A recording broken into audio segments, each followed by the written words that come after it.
Hi, good afternoon, everyone.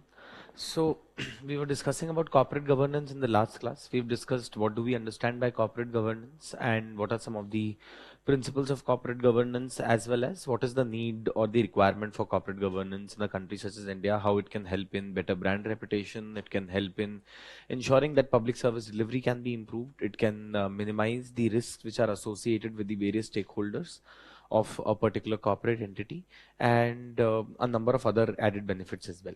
And we have also discussed what are some of the provisions that exist in the law. For example, in the last class, I discussed with you the provisions that exist in the Companies Act of 2013. If you look at Schedule 4, with respect to the independent directors of a particular corporate entity, that is one of the important measures that have been taken in the law recently in order to ensure corporate governance.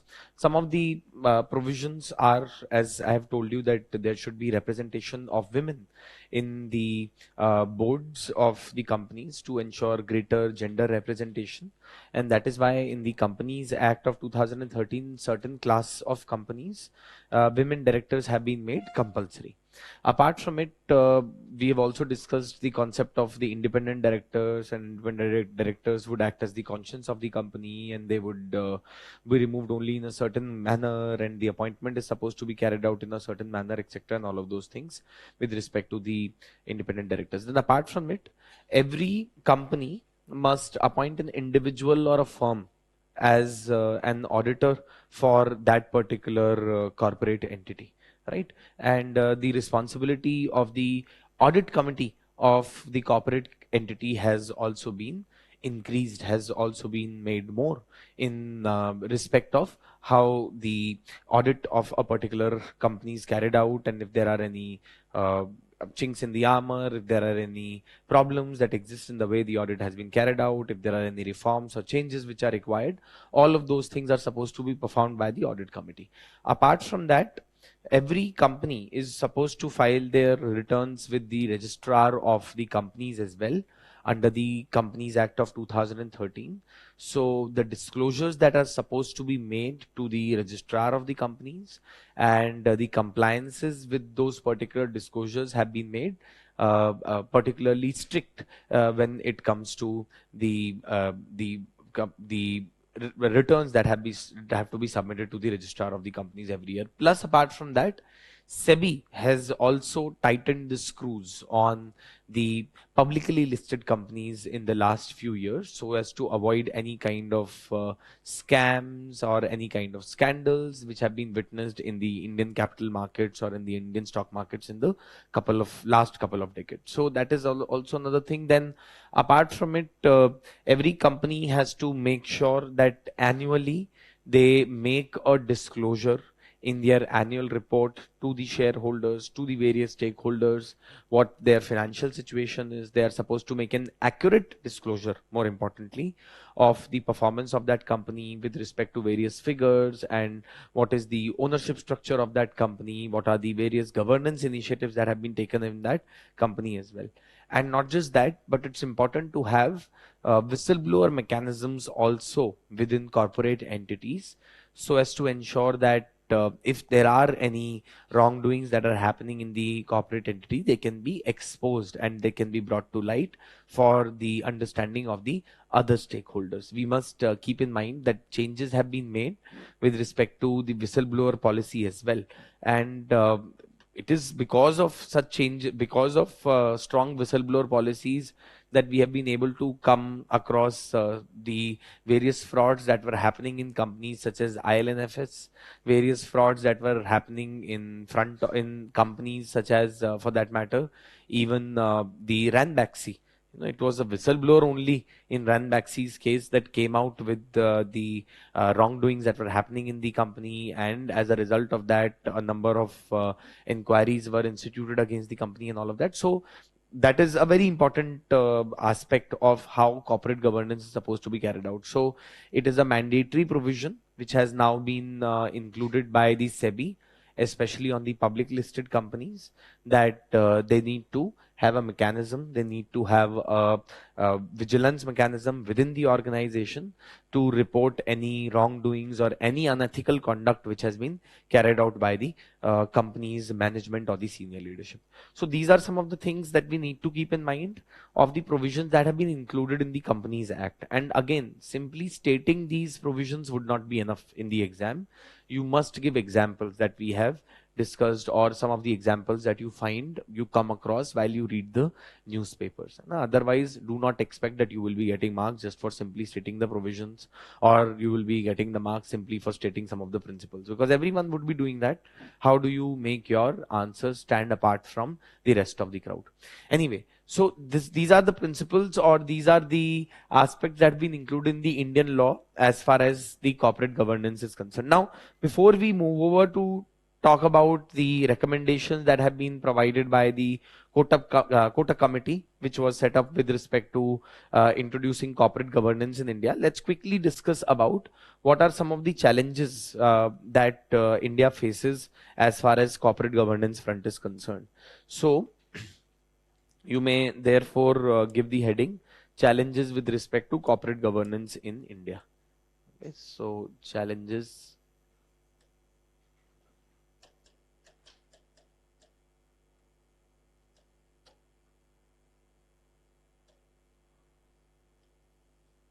So what are some of the challenges which are faced with respect to corporate governance in India? Let us discuss those.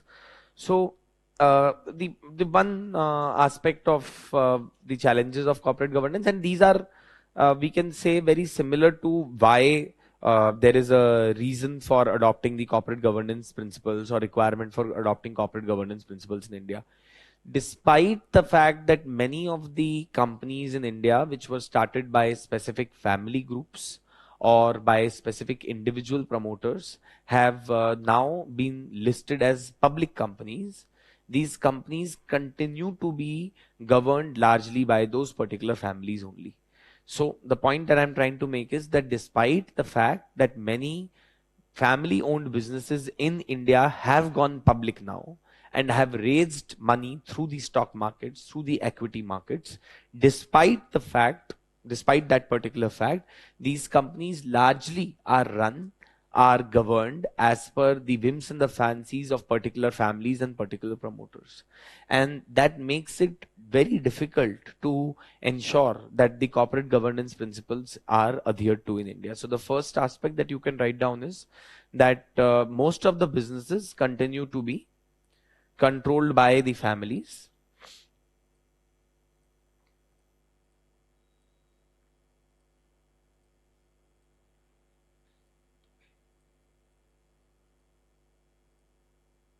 Most of the businesses continue to be controlled by the families. Controlled by the families despite going public.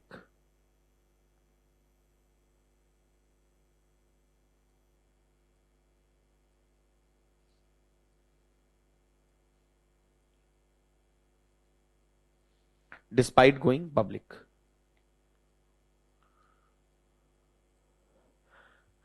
Despite going public. As a result,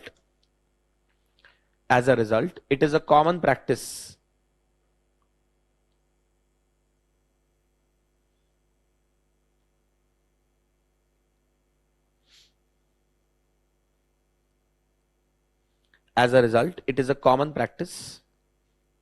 for the families and the friends of the promoters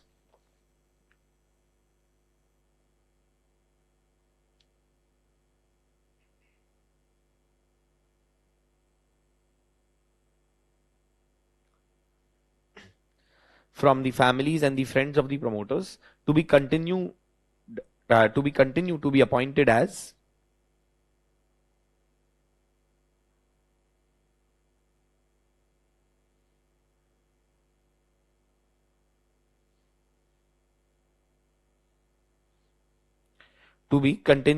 appointed as board members.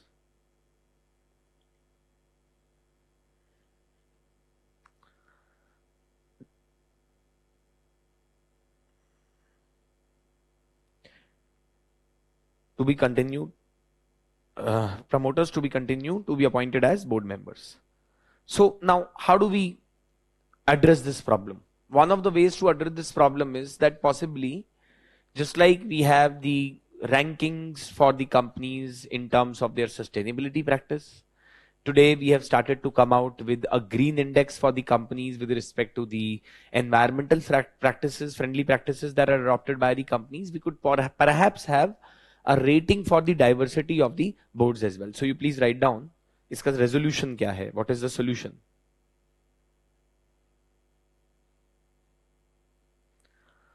We may adopt a system of rankings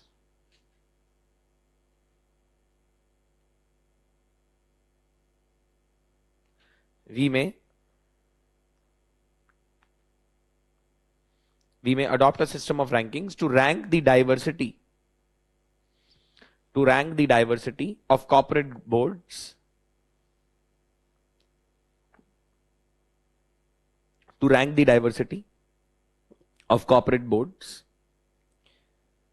and publish them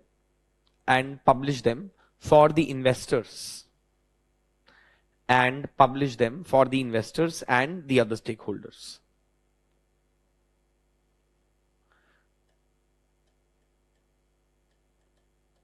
Right, so one of these solutions could be having a diversity ranking for the boards of the various companies, corporate entities, so that the shareholders, the investors can make a more informed decision with respect to which company they want to invest in. Next, please write down. The founders, irrespective of their legal position, and I'll explain to you what this means. The founders, irrespective of their legal position, continue to exercise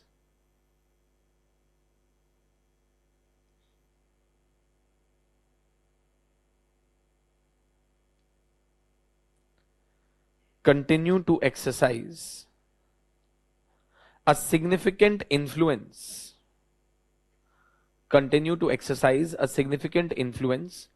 on the key business decisions,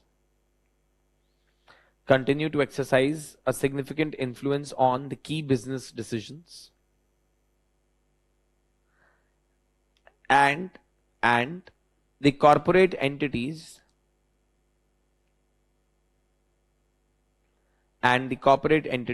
have failed to realize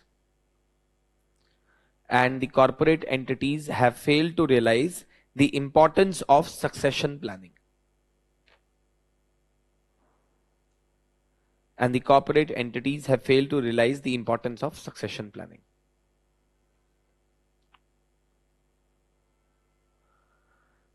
So you see, the entire succession planning in corporate entities in India is also something which is a big problem. Various times you will see that people, those who were promoters of a particular corporate entity, when they started it, even though they have retired from the active position in that company long ago, they continue to exercise a considerable influence on the decision making of that particular company or corporate entity. And this basically results in a situation where decisions are taken by specific individuals without having any kind of responsibility for those decisions. And one more thing that we must keep in mind with respect to these corporate entities is that they haven't really, one of the reasons why they do not have anyone else to go back to, and they keep going back to the same old people for the various problems that this corporate entity faces, is because they have not invested a lot of time and energy into succession planning as to what is going to happen once the first generation of the leadership of the company retires.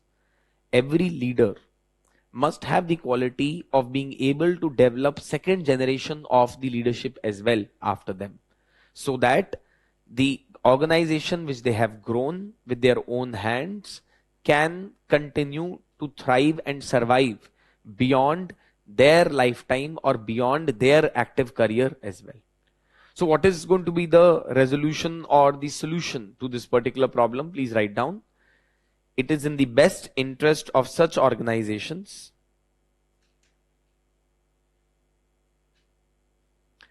it is in the best interest of such organizations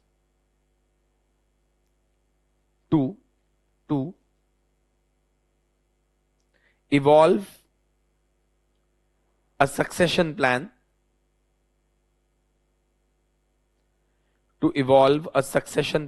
and to implement it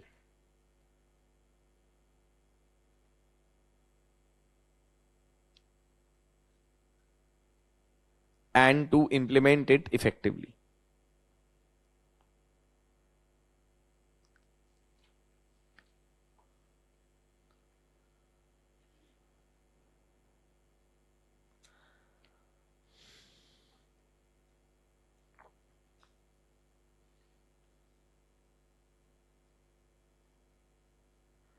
Right. So, like for example, even if you see the entire the Ratan Tata and the Cyrus Mistry fiasco in case of the Tata group of companies or the Tata Sons, that is one example of how the companies or corporate entities or corporate boards should not run. We were discussing in the last class about how independent directors themselves, their removal is subject to the majority resolution of the board of directors, and therefore a lot of times they also work under the influence of specific promoters. In case of the Cyrus Mistry and Ratan Tata fiasco, the removal of Cyrus Mistry as the CEO of the organization was criticized by a few independent directors in the board of directors. And there are no prizes for guessing that what happened to those independent directors. They were themselves removed after they criticized the removal of Cyrus Mistry as the CEO of the organization. So these things need to go away. And for that, it's important to have certain robust checks and balances to prevent the misuse of the powers by certain promoters or certain investors of the corporate entity, so that it can work in a very well-rounded manner. So ये examples आपको देने पड़ेंगे exam के अंदर. Anyway, next please write down. Often corporate entities have been found to work in the interest of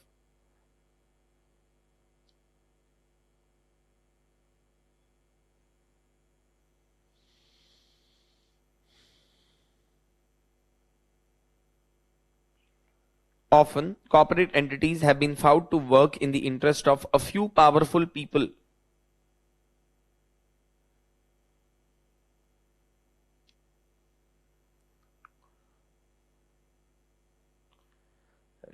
Have been found to work in the interest of a few powerful people, compromising the interest of the other stakeholders.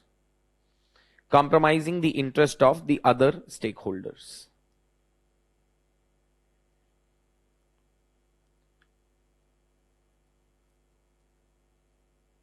See, for example, there were a number of faulty management practices that were prevalent at IL&FS. If you have read the newspapers, if you have been abreast of what has happened in the news, then it was because of the faulty management practices that were prevalent at IL&FS, and despite those faulty practices, the board of directors never raised an alarm over what wrong was happening within the organization. And that is what led to the downfall of the organization. Even if you again look at the entire Tata Mistry fiasco, Tata Nano was a failed project. It was a personal aspiration of Ratan Tata. To the company, it brought a lot of losses. But it was at the whim and the fancy of one person that the organization was made to suffer losses, and the other stakeholders of the organization were made to suffer losses. Ideally, this should be avoided. Not just that, but the investment into the Kingfisher Airlines, the United Breweries by the Tatas was also another, not by Tata, sorry, by the United Breweries into the Kingfisher Airlines is also another example of how at the personal whims and fancies, because of the personal aspirations of a particular person, the entire organization was made to suffer. Even in the case of Cyrus Mistry, when he was appointed as the CEO, the bylaws of the organization were changed in such a manner so as to give more control to the board of directors over the CEO, which was not the case earlier, where there was a certain amount of autonomy which the CEO had as to the day-to-day functioning of the organization. And This was again something which was done possibly at the behest of one person within the organization. So you may write down, for example,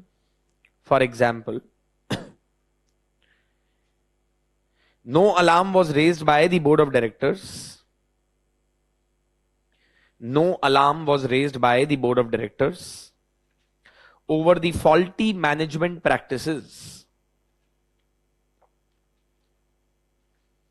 Over the faulty management practices prevalent at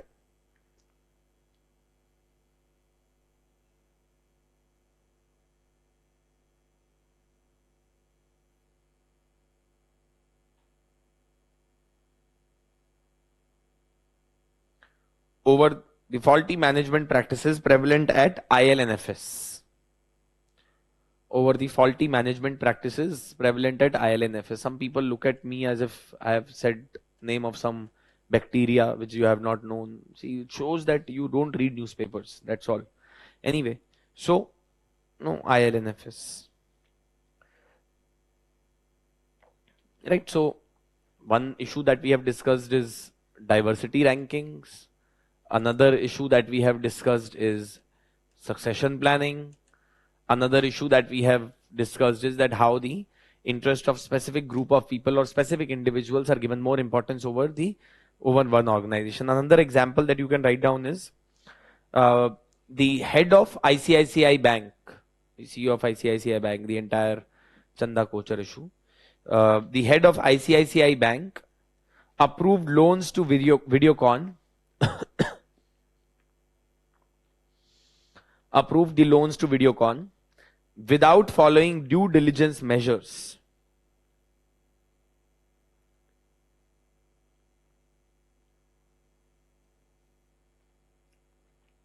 Without following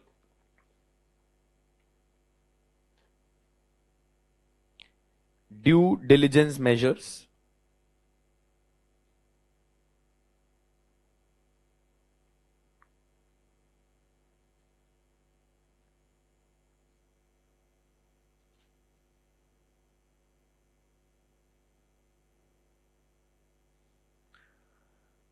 Without following due diligence measures, as she had an indirect interest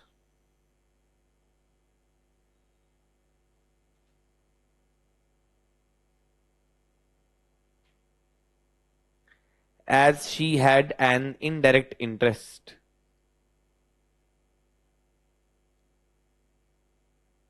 as she had an indirect interest in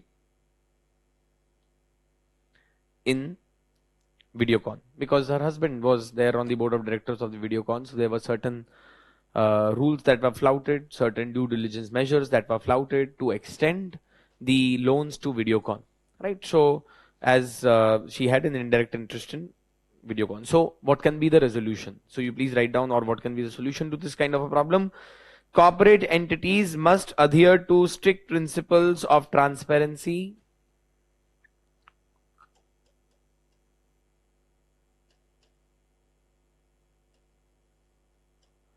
corporate entities must adhere to strict principles of transparency and accountability. Transparency and accountability in letter as well as spirit.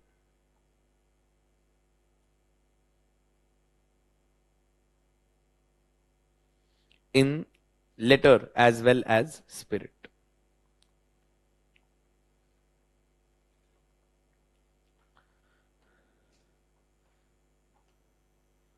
Then next, please write down. Despite the presence of the independent directors, the functioning of the board has been compromised time and again. The functioning of the boards has been compromised time and again. The functioning of the board has been compromised time and again.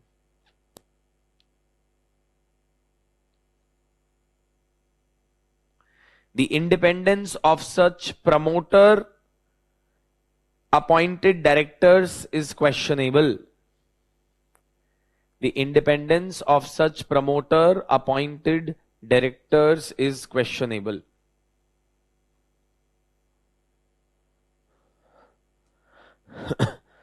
Promoter appointed directors is questionable. Not only that, some independent directors have been removed.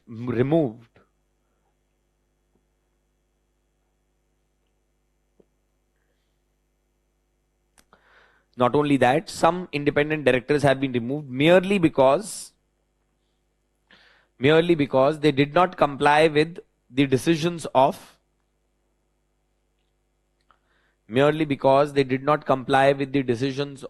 certain promoters. Merely because they did not comply with the decisions of certain promoters. है ना, तो ऐसे boards जहां पर directors को promoters ही appoint कर रहे हैं वो अवॉइड करना जरूरी है. और independence of the independence directors itself has also come under a question which needs to be addressed. So what can be the solution? You please write down.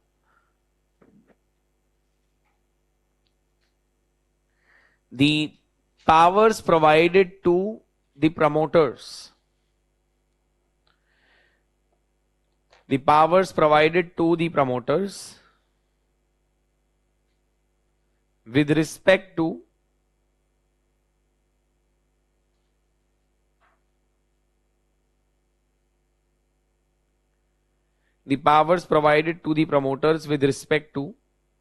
removal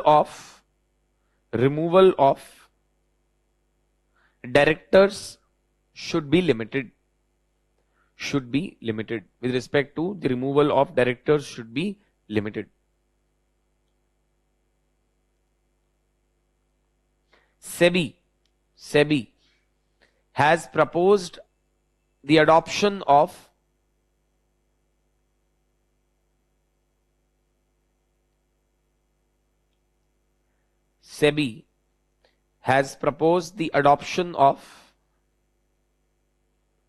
stricter transparency norms.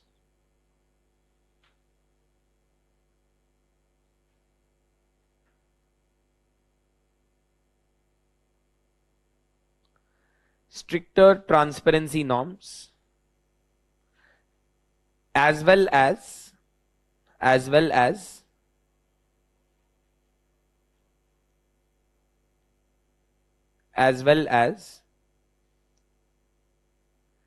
an independent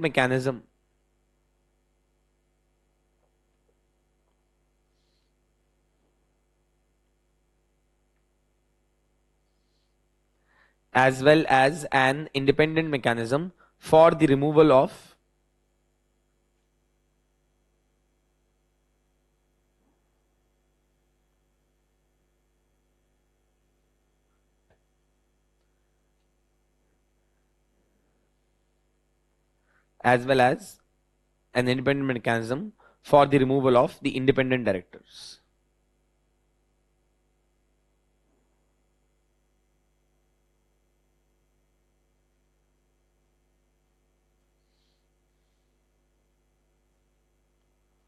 For the removal of the independent directors. Right? So we need to have stricter norms. We need to have more transparent measures with respect to how the removal of the directors happens within the organizations, especially the independent directors. The board of directors should not be working under the control of the promoters of the organization alone. Next, please write down. Corporate entities stand exposed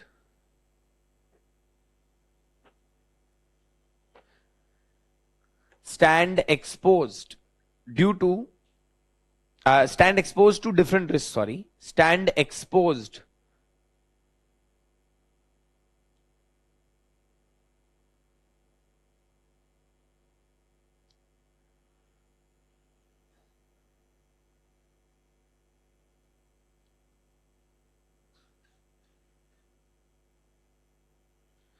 stand exposed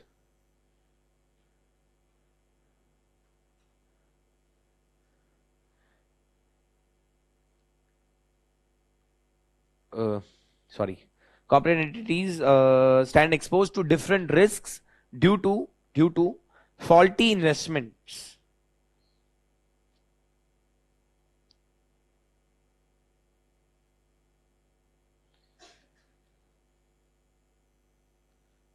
Due to faulty investments, often made due to vested interests.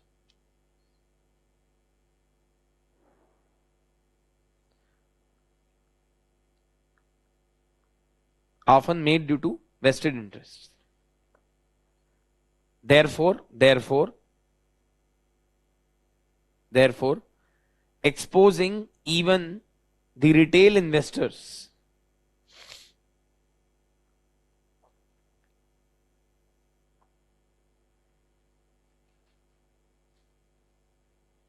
therefore exposing even the retail investors to significant risks to significant risks.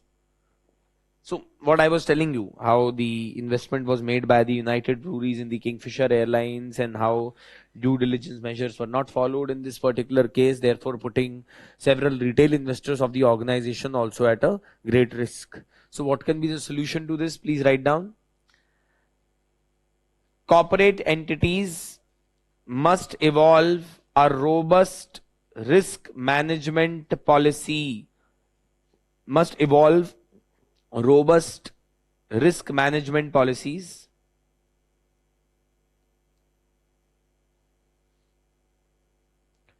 must evolve robust risk management policies to minimize such risks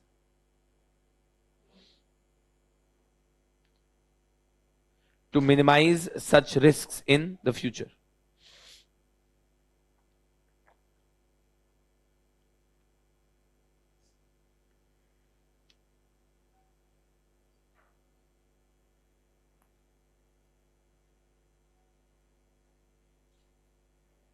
To minimize such risks in the future.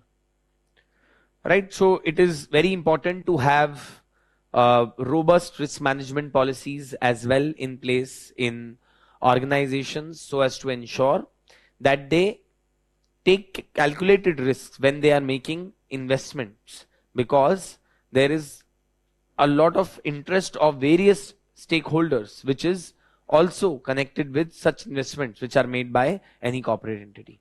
Next, please write down.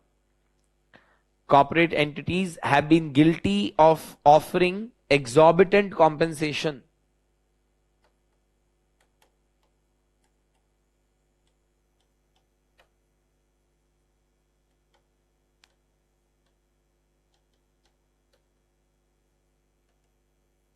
corporate entities have been guilty of offering exorbitant compensation to senior executives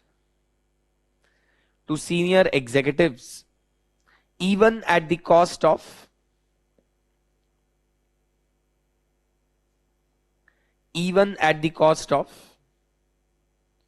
other stakeholders.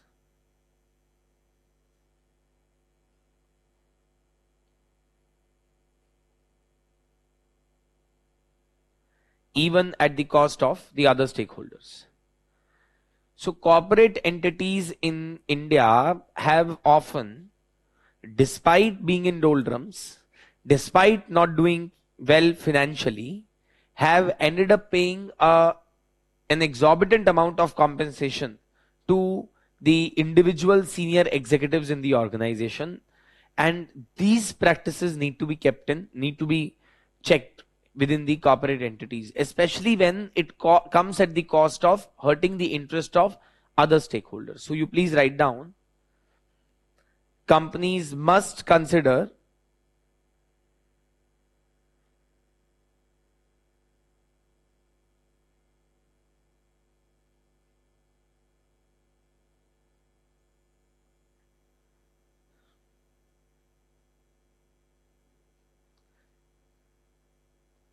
companies must consider framing fair remuneration policies, framing fair remuneration policies,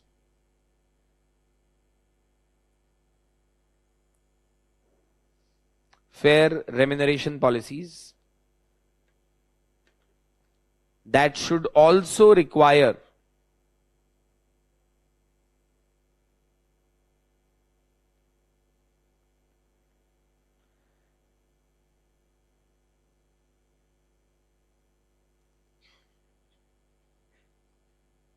would also require the approval of shareholders.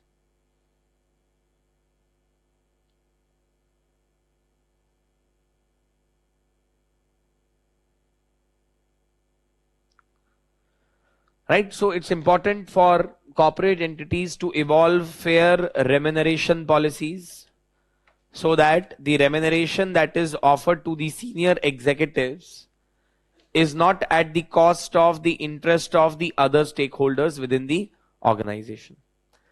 Right, so that's one. Then next, please write down. Corporate entities often fail to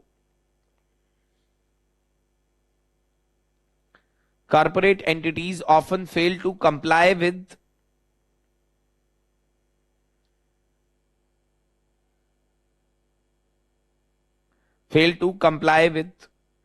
disclosure and accountability norms.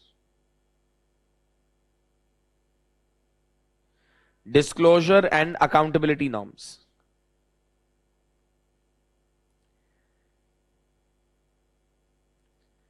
In certain cases,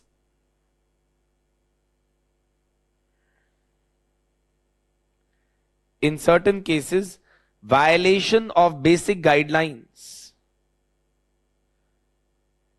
In certain cases, violation of basic guidelines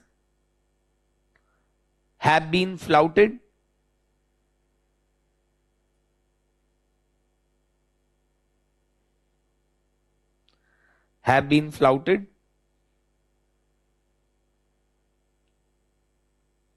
which have remained unpunished,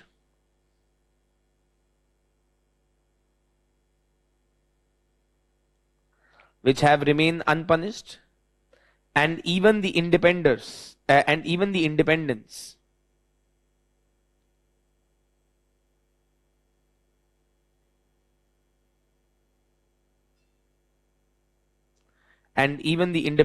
of the auditors.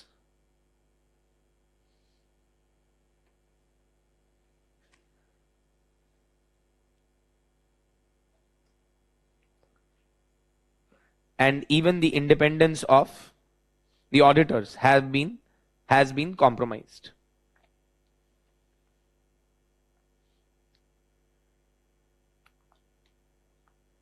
तो इसका solution क्या हो सकता है? एक, to improve the accountability standards,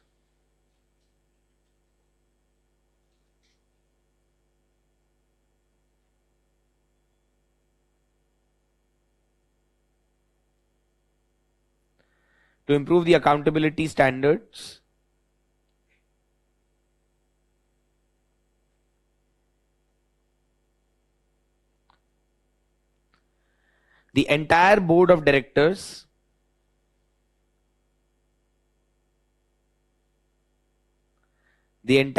directors must be present at the general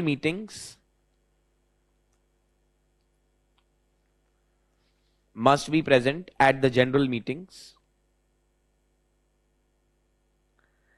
to give the stakeholders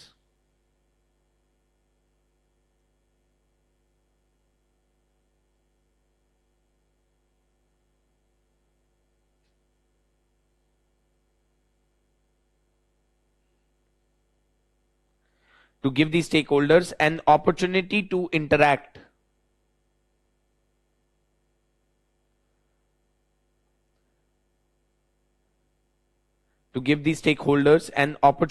interact.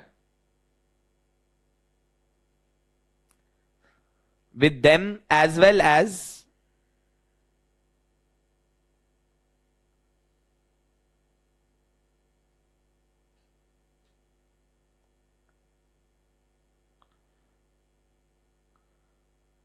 as well as to pose or to ask questions.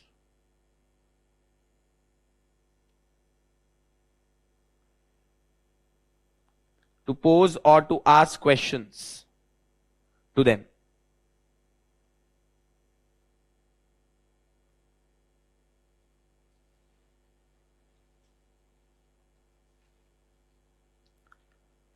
Please read what you have written once. What are the various problems, challenges with respect to corporate governance?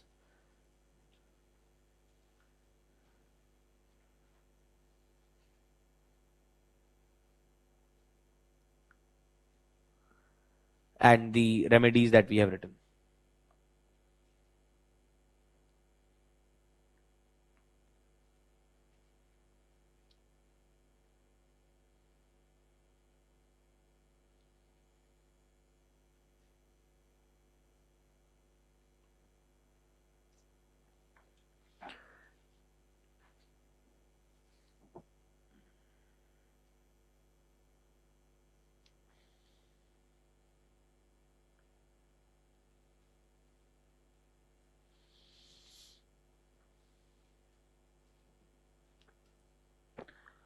Right, so these are some of the challenges as well as some of the measures that can be taken up in order to address the challenges associated with corporate governance in India.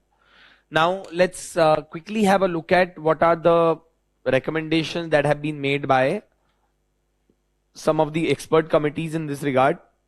If you go through your material, you will find some of the recommendations by the Mangalam committee as well, Kumar Mangalam committee as well, on corporate governance and what are some of the measures that can be taken, and you can incorporate those as well in your answers. So these are things that you should incorporate as far as your answers are concerned.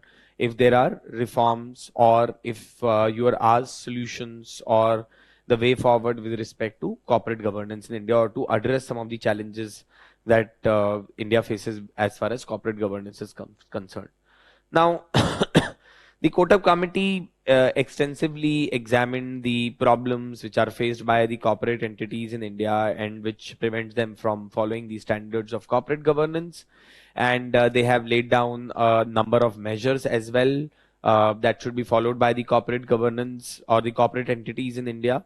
One of them is that they have talked about the strengthening of the institution of the independent directors in the publicly listed corporate entities. As of now, in the publicly listed corporate entities, at least 1/3 of the directors in the board of directors have to be independent directors, but the Kotak committee has recommended that the strength should be increased from the present 33% to 50%. And the idea would essentially be to protect the interest of the small investors in a particular corporate entity. Apart from that, they have also stated that the presence of the independent directors must be made mandatory, at least a certain percentage at board meetings of any company, so that no meetings of a board of a company can proceed unless there is a meeting of some of the, unless there is a presence of some of the board of directors of independent directors on the board of directors meeting. Then they have also suggested that they made certain measures, suggested certain measures, and we have not gone into details of that. अगर आप internet पर search करेंगे तो आपको Kotak committee की recommendations detail में भी मिल जाएंगी. But even if you just mention this much in your answer, that they have made certain measures, suggested certain measures with respect to how the removal of the independent directors should happen. They have suggested certain measures with respect to the appointment of the independent directors at the organization. That should also be enough to drive home the point to the examiner. Apart from that, they have stated that the audit committee of the corporate entities should be given the responsibility of looking into utilization of funds, money, which has been infused by a listed entity into an unlisted subsidiary, including the foreign subsidiary. So what I mean to say is that, let us say that there is a publicly listed company. Now that has raised money from the people, and that is governed according to the SEBI guidelines and a number of other guidelines that have been laid down by the Ministry of Corporate Affairs in India or the Registrar of Companies in India. But there is a problem. What if these publicly listed companies invest the money which they have raised through public sources in those companies which are not listed publicly, or subsidiaries of foreign companies which are not listed in India.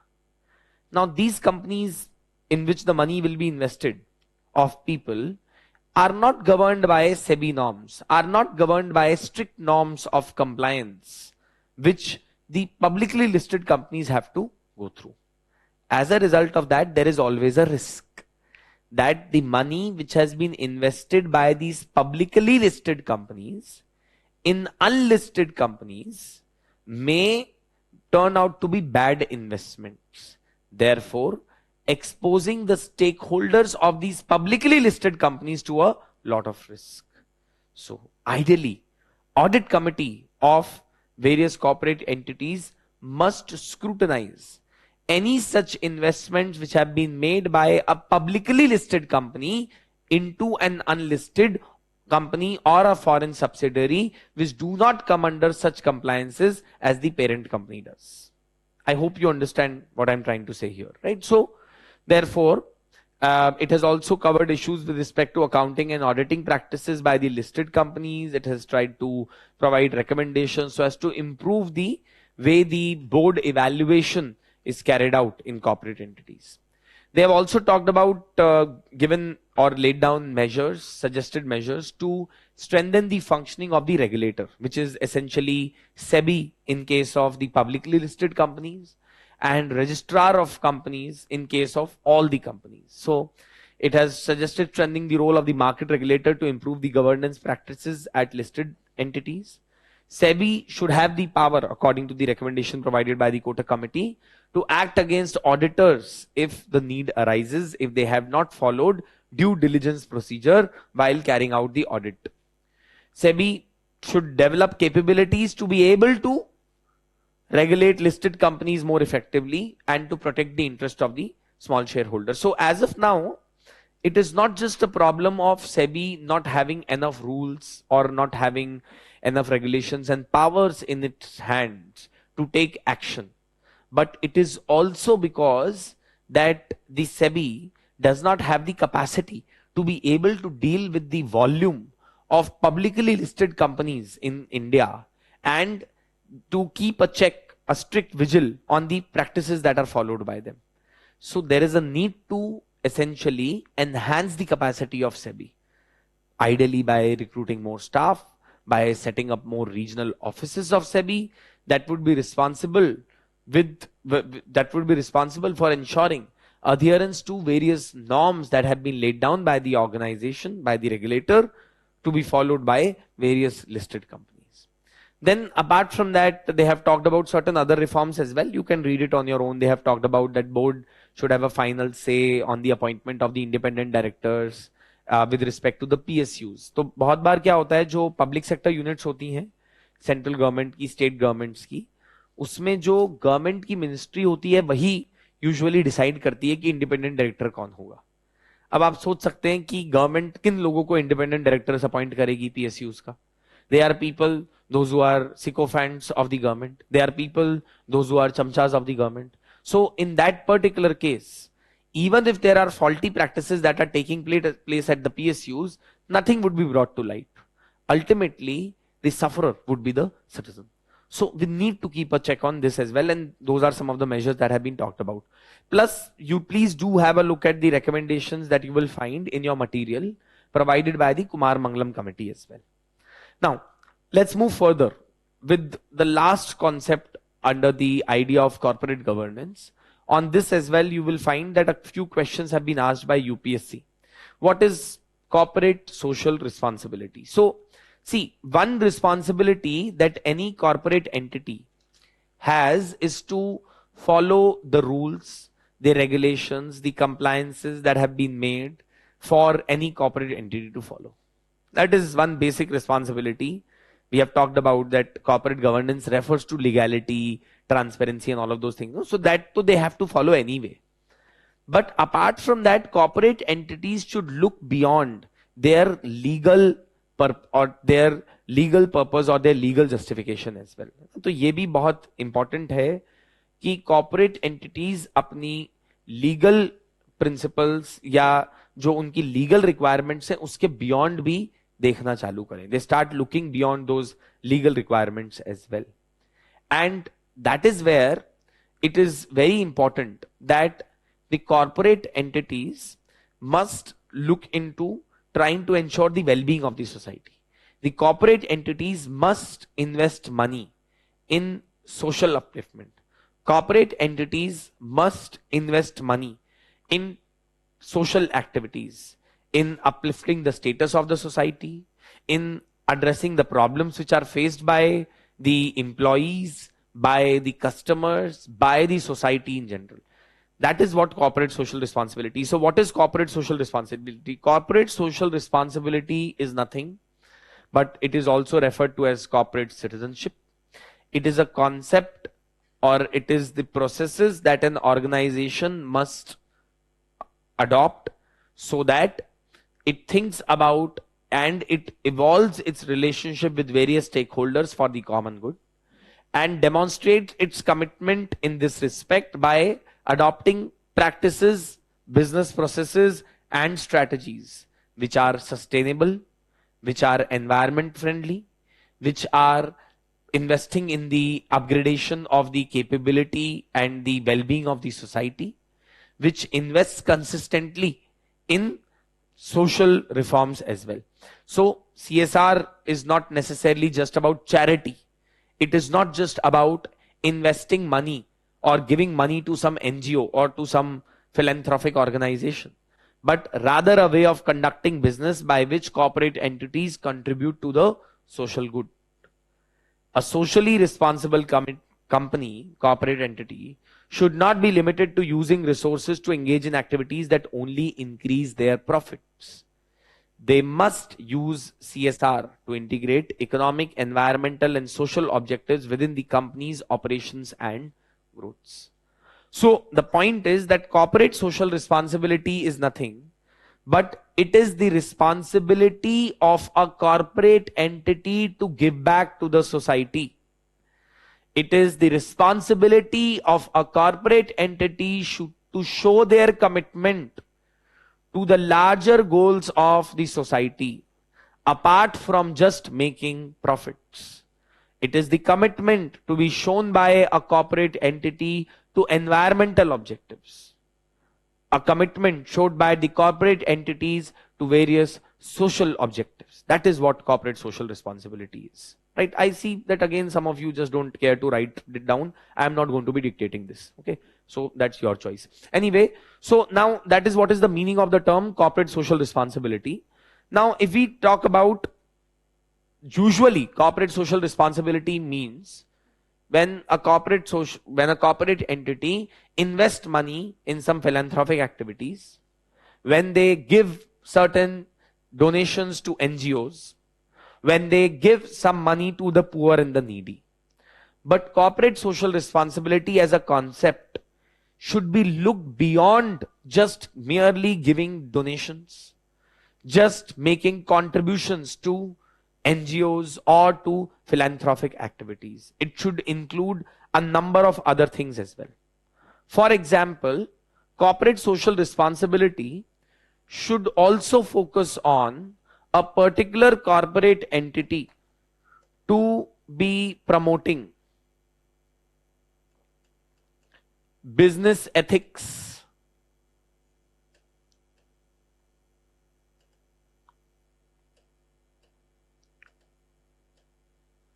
it should also focus on any corporate entity to follow compliances, standards, legal rules,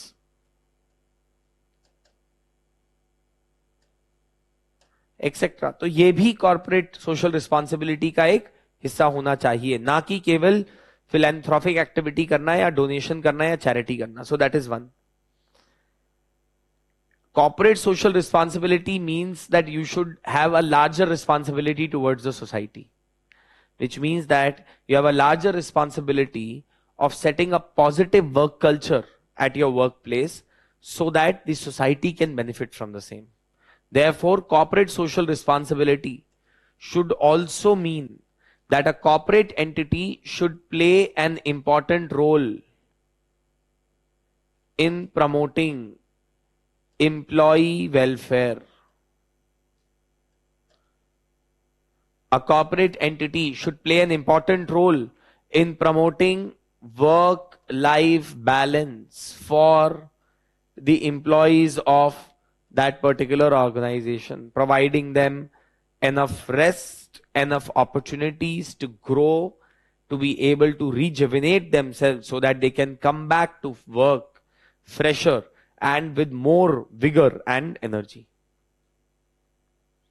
They must not only focus on these aspects of employee welfare and of ensuring compliance to business ethics, they must also try to influence the other players in the supply chain to adopt more ethical and environmental friendly practices.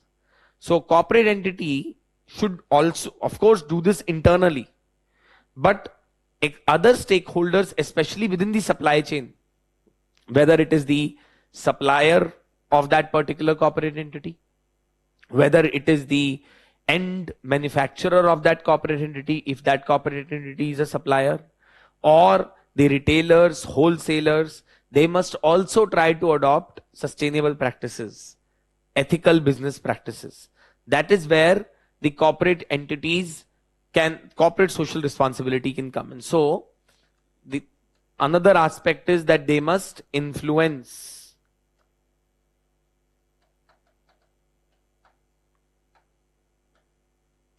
various players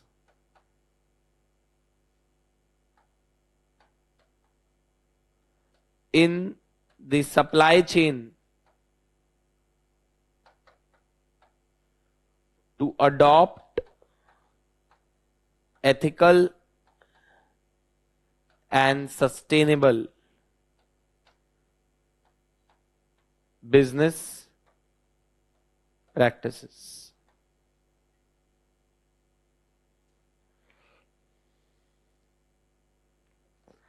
Another important thing is that often for corporate entities, there are certain basic guidelines that are laid down in the law, in the rules and the regulations as to what they should do to ensure that the environmental sustainability can be ensured, what they should do in order to ensure ecological preservation. But often these guidelines, these standards which are laid down in the law are a bare minimum. Ideally, corporate social responsibility should mean that a corporate entity must go beyond legal rules, compliances, especially with respect to ecological conservation and sustainability practices. So that's another important point which one can write down, that they must go beyond, right? So they must go beyond legal compliances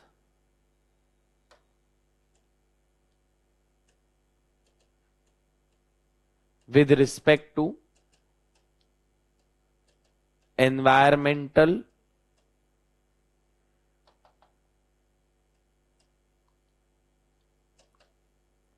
and sustainable solutions.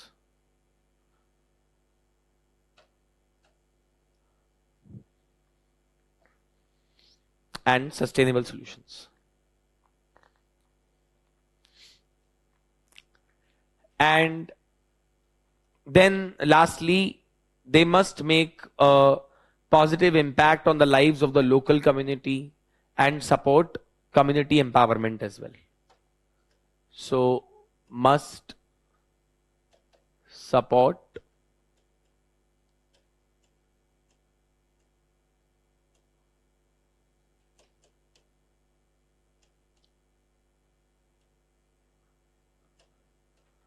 community empowerment, must invest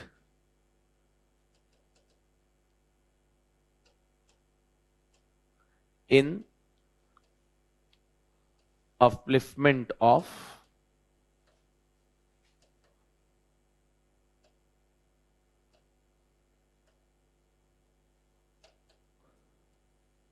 the local community.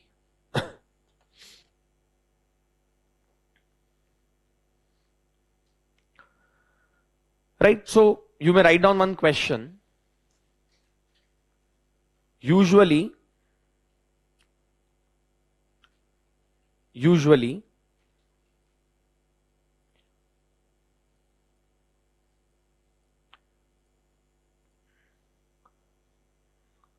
corporate social responsibility or CSR is understood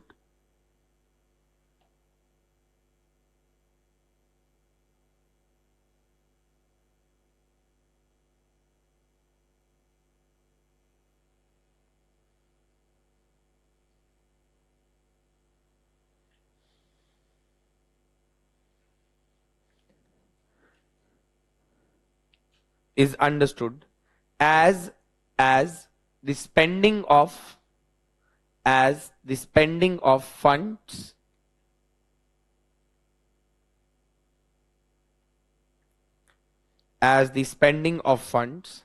for charitable purposes,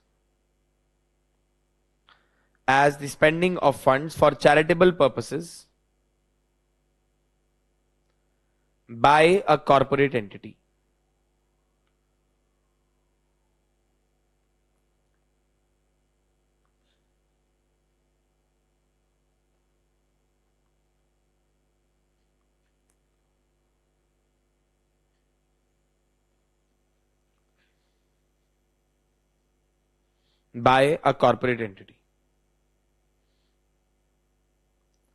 In this context, analyze whether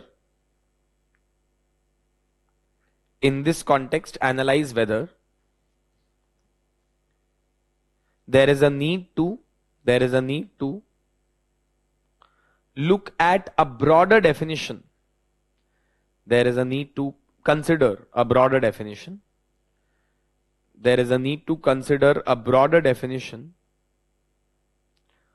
Of the term corporate social responsibility.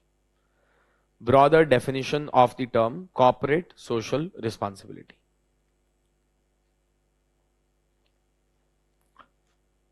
Full stop. Next part में इसमें इसी question में लिखिएगा, what are some of the requirements laid down under the Companies Act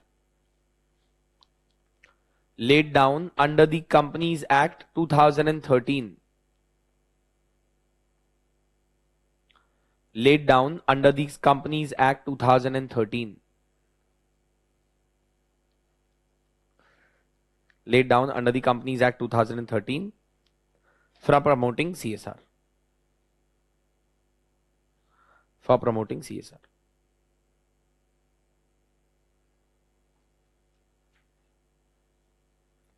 So according to the section 135 of Companies Act of 2013, India has introduced mandatory CSR for a certain category of companies.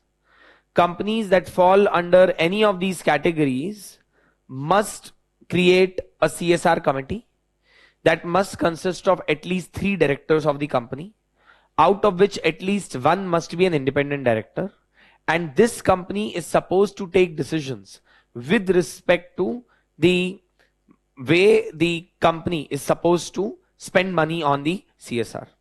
Now, what is the provision which has been made? According to section 135 of the Act, the provision that has been made is that companies that have a net worth of 500 crores or more, or that have an annual turnover of 1000 crore or more, or that have a net profit of 5 crores or more, over the last 3 years, whatever their average profits have been of last 3 years, they must spend 2% of their average annual profits of last 3 years mandatorily on CSR activities. On what activities exactly can they spend on will be determined by the CSR committee of that organization, of that particular corporate entity, but some of the broad categories or broad definition which have or broad areas on which this CSR funding can be spent include areas such as livelihood, health, education, sanitation, women empowerment, gender equity, right? Legal awareness. These are some of the areas on which companies can be spending this CSR money, right? So these are the companies that fall under the ambit of the CSR in India, and they are supposed to spend an average of 2% of their last 3 years profit is what we need to keep in mind. Now, as I said, that every company that falls under this particular definition must form a CSR committee. This CSR committee will, as I said, comprise of 3 or more directors of that company, and at least one must be an independent director. The report, the composition of the board or of the committee should be reported in the annual report of that particular organization to the stakeholders, to the various shareholders, etc. And they must spend, as I said, at least 2% of their average annual profits of the last 3 years. Some of the activities which are permitted under the CSR ambit of the mandatory CSR provisions are as promotion of education, eradicating hunger and poverty, gender equality, women empowerment, improvement in maternal health, so environmental sustainability. They can contribute to the Prime Minister's National Relief Fund, etc. as a part of their CSR contribution. If companies do not follow this, then there can be penalties which can also be levied on them.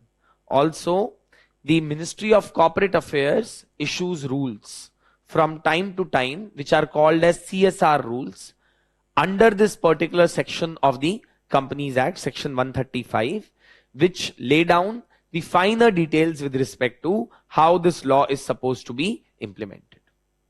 Now, some people actually have opposed this idea of mandatory CSR. One of the reasons for that is because they say that charity, philanthropy should never be made mandatory. It should be as per the choice of the person who is doing so. We have always had a concept where people say that if your right hand is donating, your left hand should not know. But when you are imposing a compulsory requirement on organizations to make a mandatory requirement or to make a mandatory contribution to CSR activities, the essence of philanthropy, the essence of doing good for the society is taken away, because you do it not out of your own will, but out of compulsion. So the intention and the good part of the intention or the ethical part of the intention goes missing when you are forced to do this. Some people also say that it is a problem because now with this mandatory requirement being put into place, companies end up spending only 2% of their average annual profits on CSR, whereas earlier some of them used to spend way beyond this 2% limit. तो जब mandatory requirement नहीं था तो company ज्यादा पैसे खर्च करती थी, और आज मैंडेटरी रिक्वायरमेंट होने के बाद लोग या कंपनीज कम पैसा खर्च करते हैं. Third is that another problem which has cropped up is that many companies now spend money under CSR just for the compliance purpose, and their goal is never necessarily to actually do something good out of that money.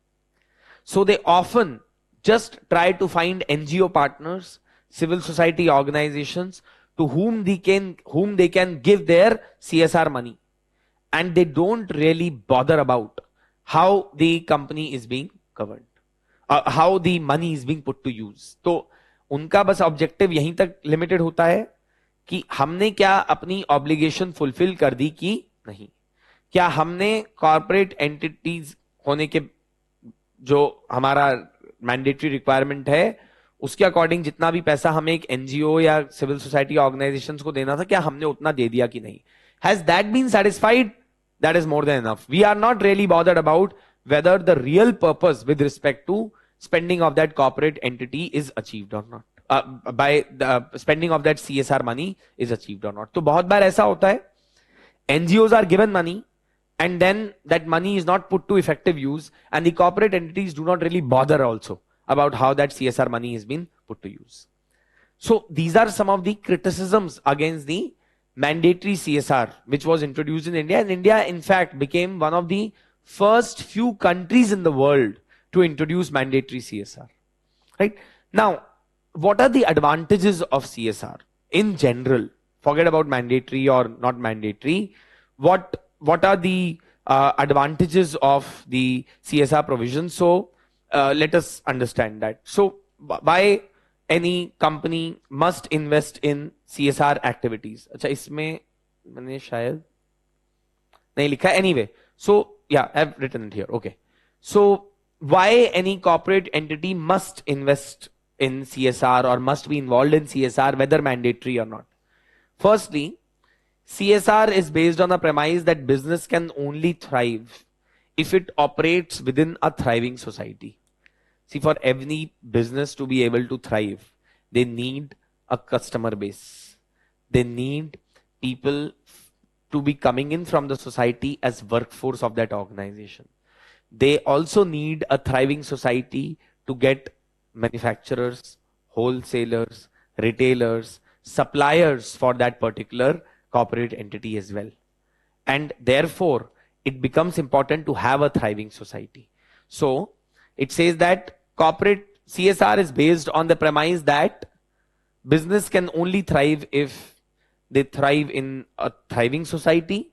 In that way, the businesses depends on the community they operate within, and as such have an ethical and moral responsibility towards the community as well.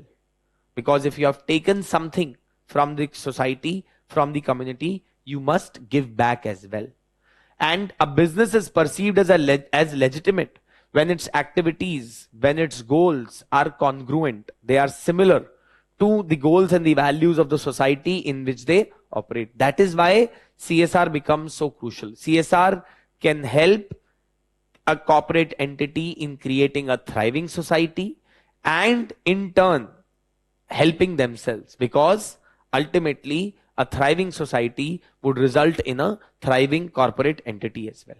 And also, as I said, that they have a moral responsibility. If you have drawn resources from the community and from the society, you must give back to the society as well.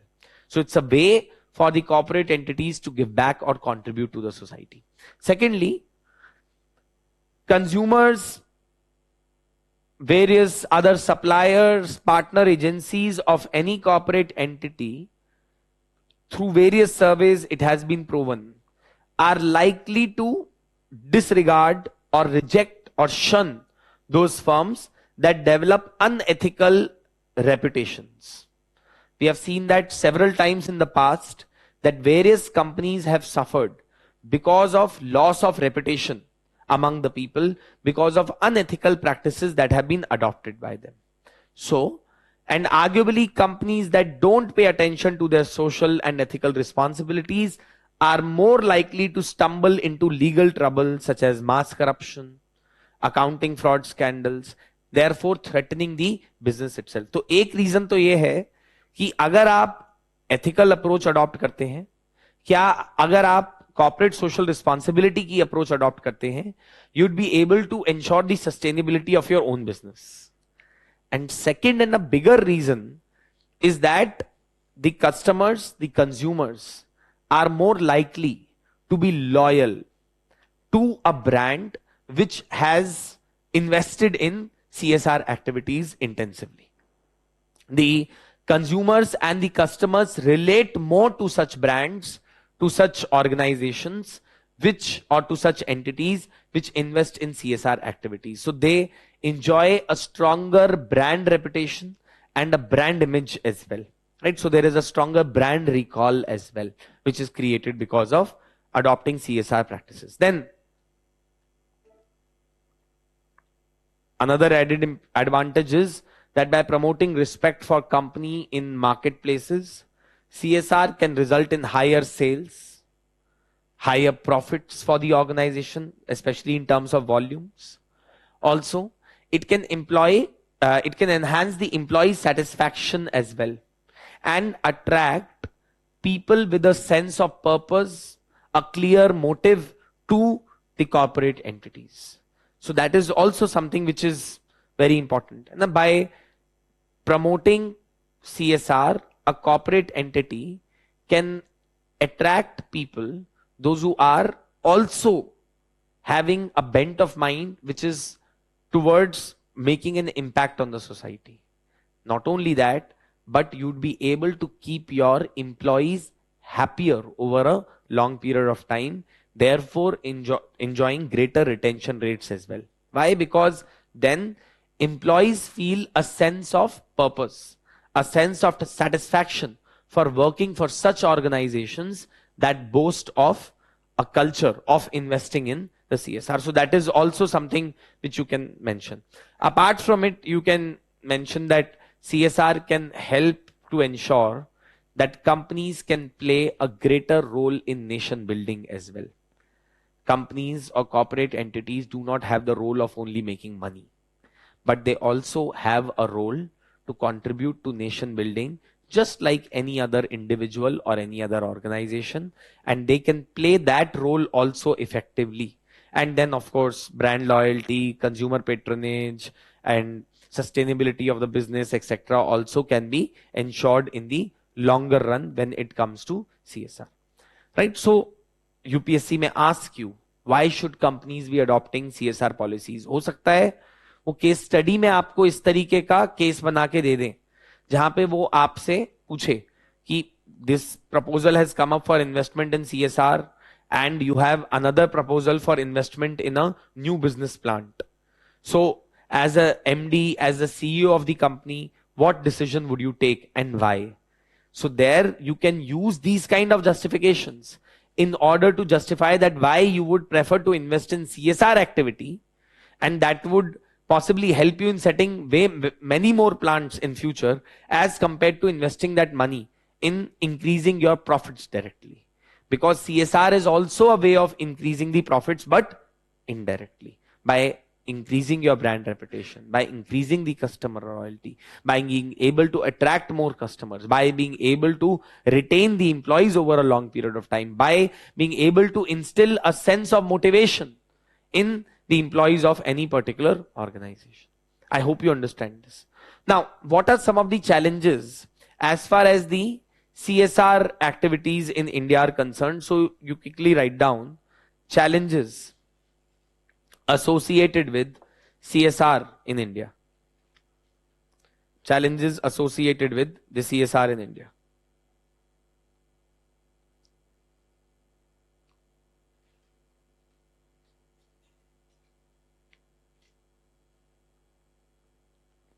Please write down.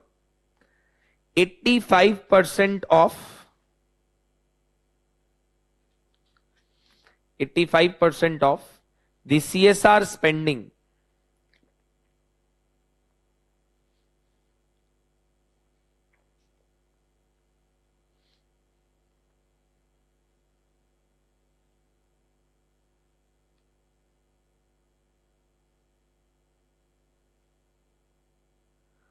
eighty-five percent of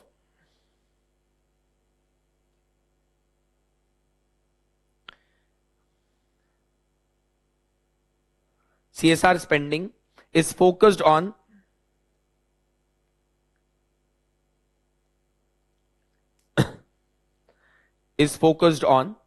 specific sectors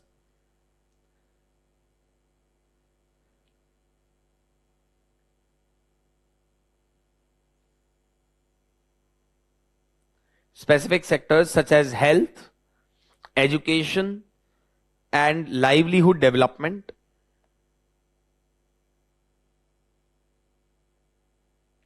health, education, and livelihood development,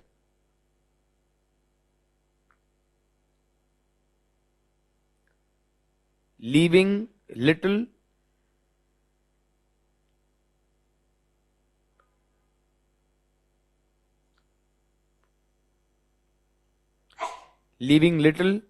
or no resources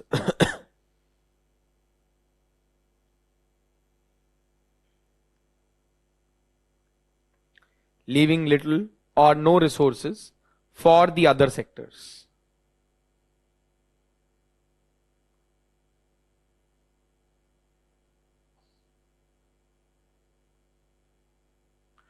Leaving little or no resources for the other sectors. So there is a skewed spending on certain specific sectors in the CSR spending profile in India. As per a report that was published a couple of years back, it was pointed out that almost 85% of the funds which are made or contribution which are made under CSR by corporate entities to NGOs or charities are made under these three areas only: education, livelihood, and health. Therefore, leaving little or no money for the other sectors, and therefore showing that possibly a lot of CSR spending is made only on these, maybe because of the interest of the companies, or because it possibly is the easiest way to spend money, or because of some other reasons which are unknown. But this skewed spending pattern is a problem. This skewed spending pattern is not just sector wise but geography wise as well. Most of the CSR spending of the Indian companies is made in south and in west part of India. Eastern part of India, certain northern states in India which actually are in the need for maximum amount of CSR don't end up getting any CSR projects. Now, one reason could be that most of the industries also are located in the western and the southern part of India, and that is why they tend to spend money in their vicinity. So ये भी एक reason हो सकता है, इसमें कोई doubt नहीं है. But then, at the same time, this geographical skewedness of spending money under the CSR is also a problem. So you please write down that point as well. CSR spending is lopsided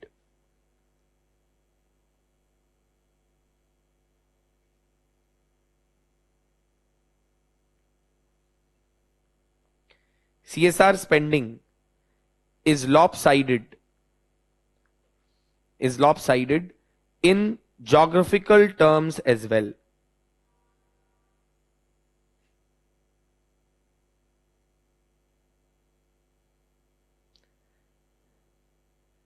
In geographical terms as well. A large part, full stop, a large part a large part is focused on the western and southern parts of India.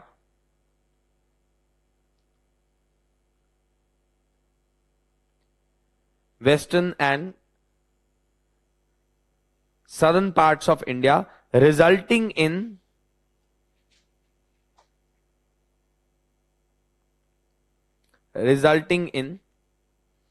an unequal development.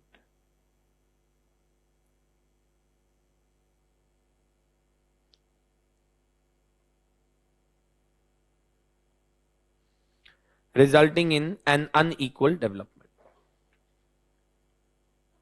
Right? Unequal, lopsided, unbalanced, imbalanced regional development. Next, please write down. Corporate entities are often focused on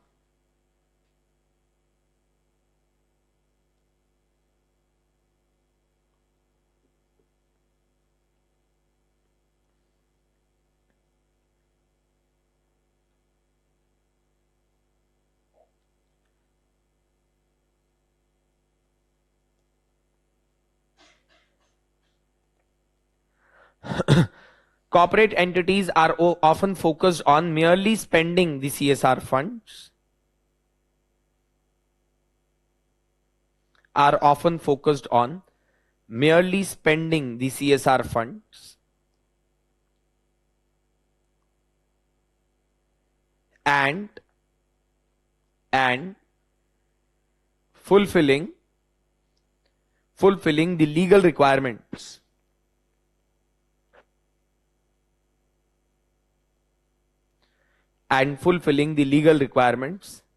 instead of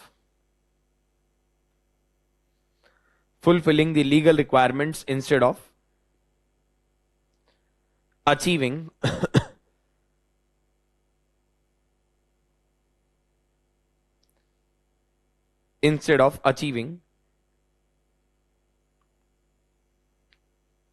instead of achieving the desired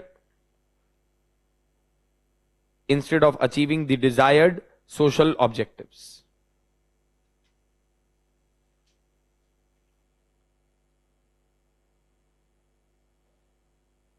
Instead of achieving the desired social objectives.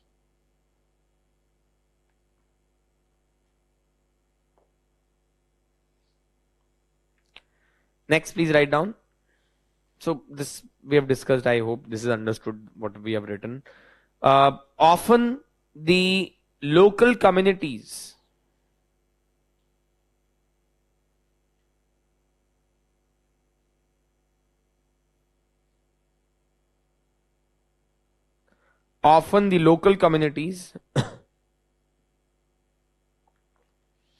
are not involved in the CSR projects,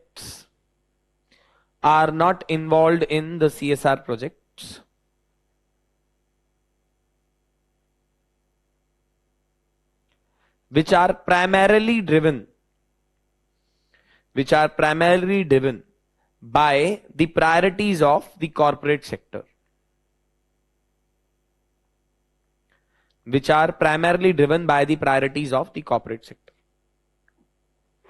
So a lot of times you would find that CSR projects have been implemented, but there was no need for such a project in the community in the first place. Rather, there were some other pressing problems waiting to be solved. But because the corporate entity wanted to spend money in a certain manner, they ended up doing so without understanding what the priorities of that particular community or that particular geography was. And last point, please write down. Companies often end up channeling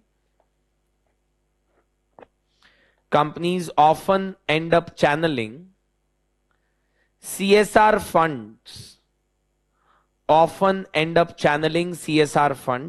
to their own NGOs and foundations.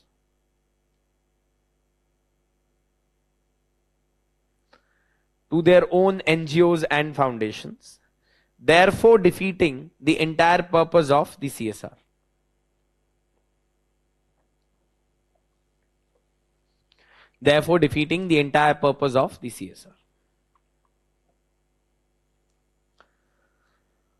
So the entire purpose of the CSR itself is defeated because of the companies opening up their own NGOs and foundations where the CSR funds are channeled. And a lot of times these CSR funds by these NGOs and foundations are spent on the employees and the children of the employees only.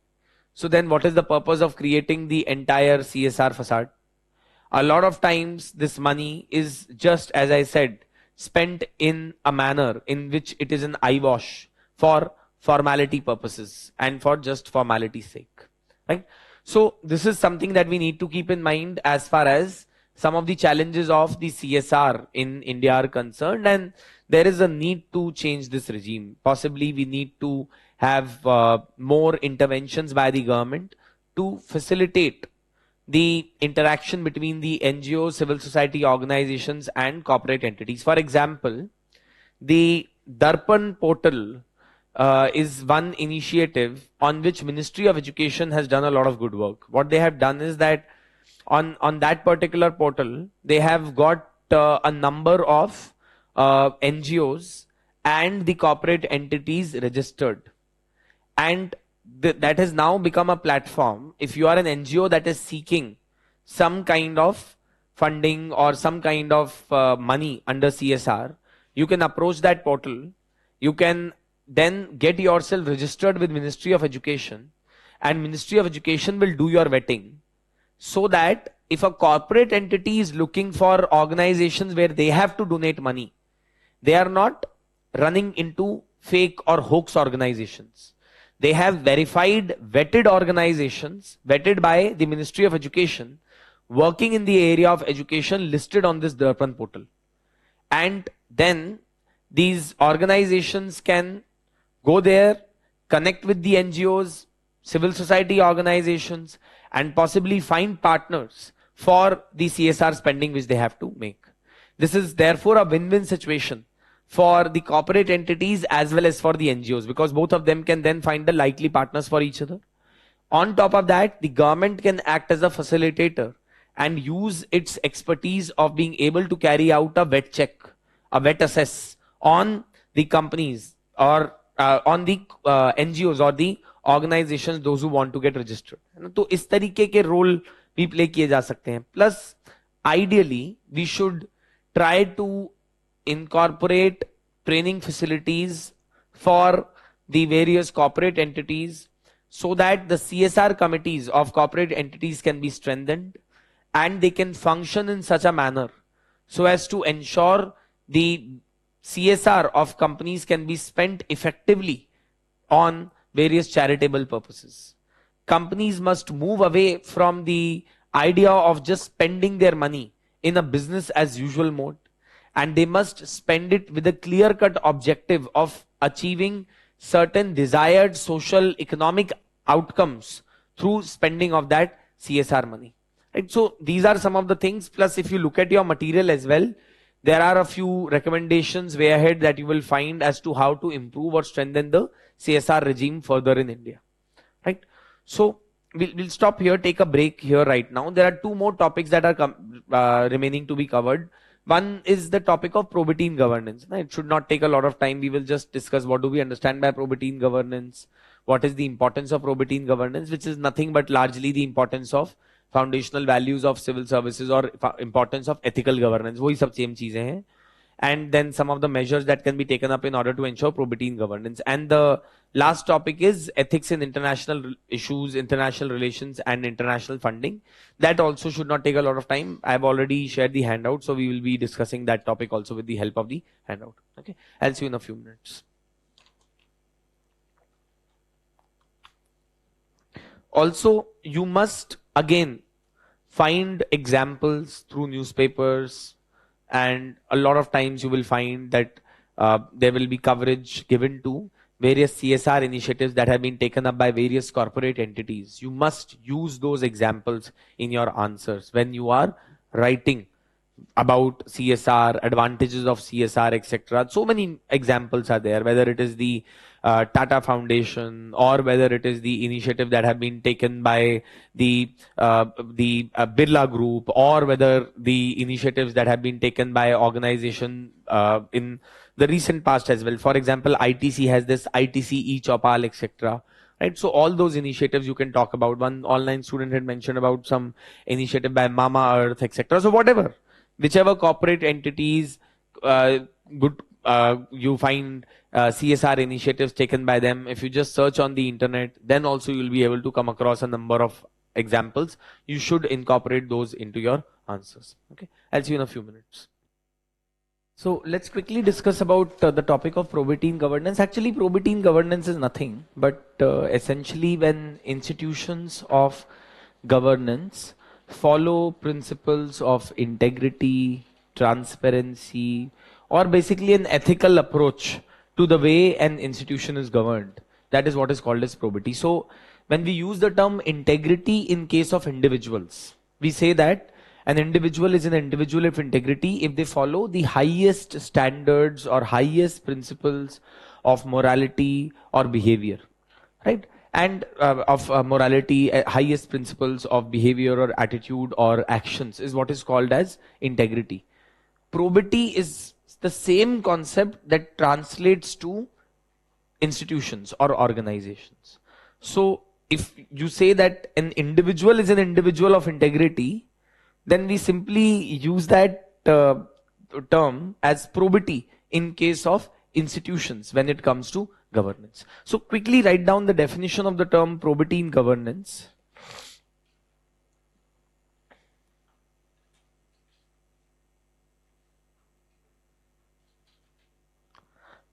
Please write down. Probity in governance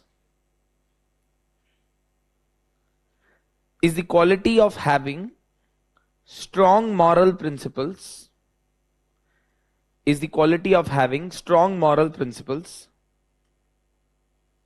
such as honesty, transparency,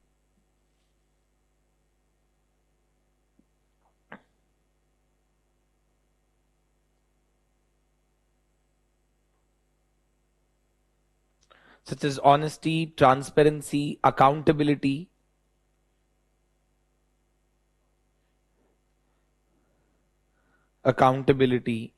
objectivity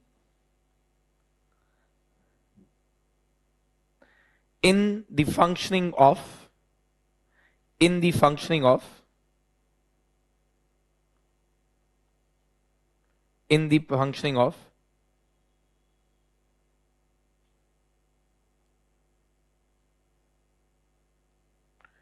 in the functioning of an organization. In the functioning of an organization.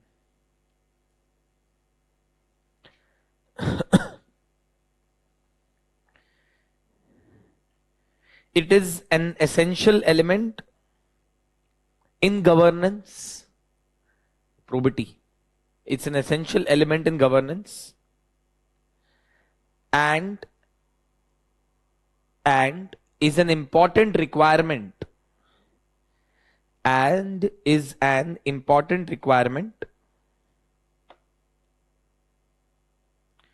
for an efficient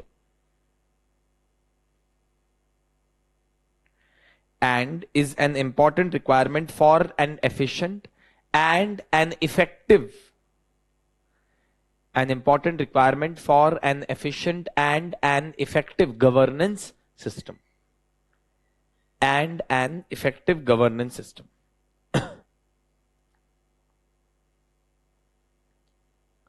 इसी में आगे लिखिएगा, an important aspect of ensuring probity in governance.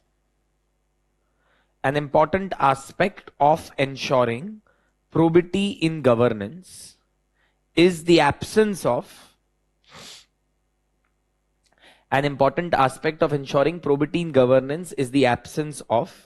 corruption.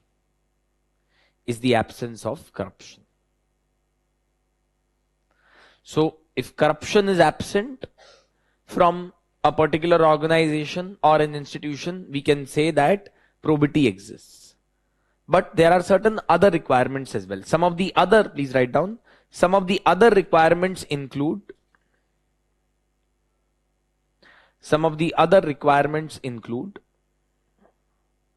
rigorous standards of transparency and accountability. Rigorous standards of transparency and accountability.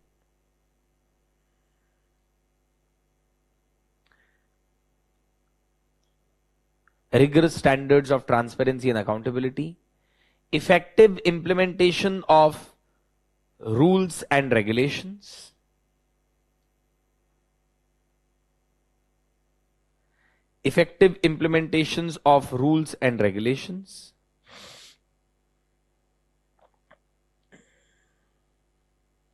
And adherence to highest standards of objectivity.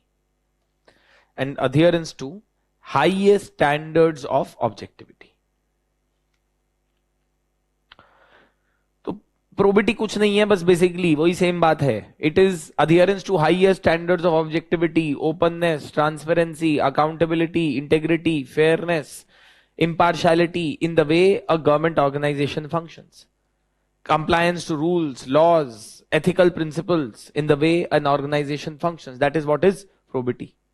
And a बहुत simple term है. Now, why is probity important? Same things that we have discussed. Ethical governance को important है to maintain the trust of the citizens in the government, to ensure the effective utilization of the resources, to prevent the misuse of the government resources which are limited in nature, to ensure that the governance is carried out in such a manner that it keeps in mind the concerns of the marginalized sections of the society. वही सब same चीजें जो हमने पहले discuss करी. तो इसमें छोटा मोटा लिख लीजिएगा. I am just giving you an idea, because बाद में ना कुछ स्टूडेंट्स आगे बोलते हैं सर प्रोबिटी नहीं करवाया आपने. अब and then tell them also, उसी समय मैंने पिछले बैच में कुछ में बता भी दिया था कि probity in governance is nothing but it is same thing as we have discussed ethical governance. But they still, I don't know, either they don't listen or they are so dumb or they just don't want to understand what is being told or they are just, मतलब पता नहीं क्या अजीब सा बीमारी है कि material इकट्ठा करना है बहुत सारा बट कॉन्सेप्ट नहीं समझना है. कॉन्सेप्ट सेम है है ना, कोई डिफरेंस नहीं है।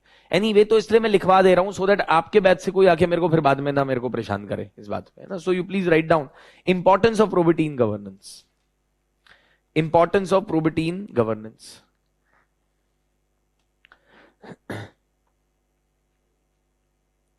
So first, ensures effective utilization of resources. Ensures the effective utilization of resources. Simple है. Second, to develop trust, credibility and social capital. Trust in the government. To develop trust in the government, credibility as well as social capital.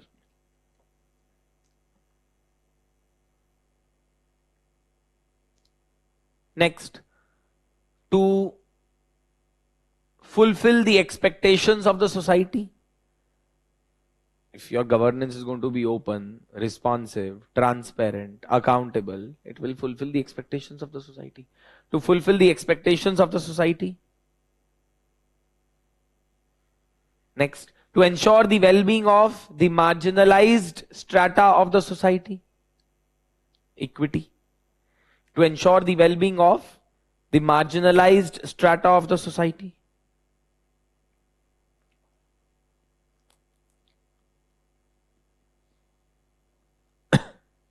Next, would help in establishing model institutions of governance. Help in establishing model institutions of governance.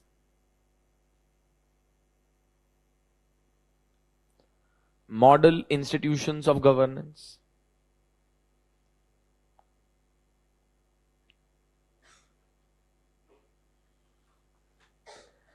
To ensure citizen centricity of government processes, so that government processes are citizen centric in nature. To ensure citizen centricity of government processes, of governance processes or government processes.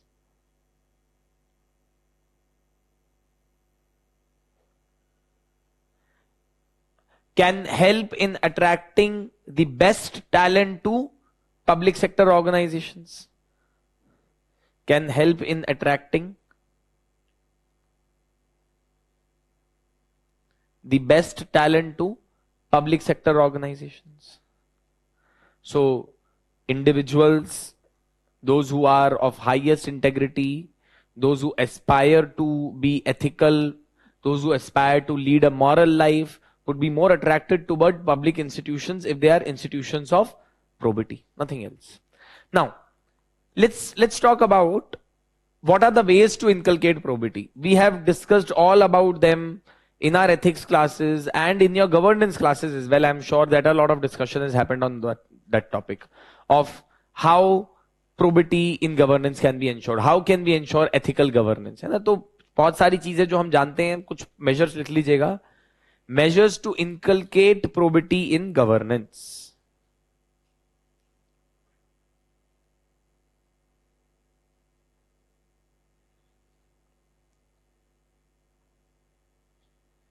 Effective implementation of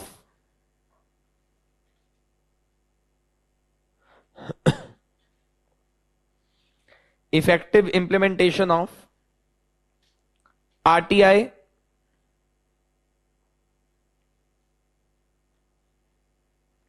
effective implementation of RTI as well as suo motu disclosures. As well as suo motu disclosures. खुद से ही जब government department disclosure करने लगे, transparency standard adopt करने लगे, as well as suo motu disclosures to ensure openness and transparency.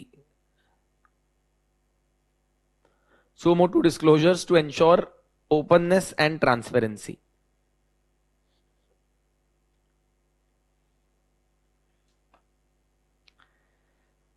Then conflict of interest can also arise at a lot of times while you are working in the organization. Where is that you have a conflict of interest in your duty and between your work, between your duty and your private interests. Let's say that your nephew is appearing in front of you in an interview for a government job. So that's a conflict of interest. So now, civil servants, in order to ensure probity in governance, must be trained firstly to identify situations of conflict of interest, and secondly, how to deal with those situations of conflict of interest in the best interest of probity in governance. So please write down, civil servants must be trained. Civil servants must be trained to identify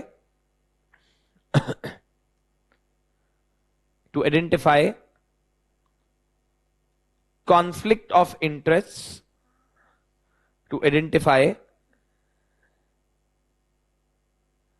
conflict of interests and find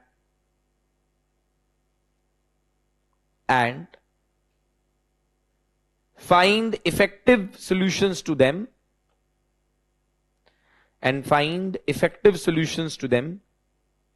keeping public interests in mind, or keeping public interest as priority. Find effective solutions to them, keeping public interest in mind.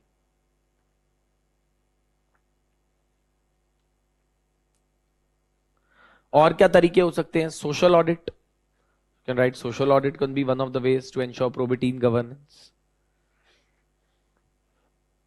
Setting up of Lokpal, Lokayukta, effective functioning of these institutions. In fact, setting up तो हो ही गया है. Effective functioning of Lokpal and Lokayukta.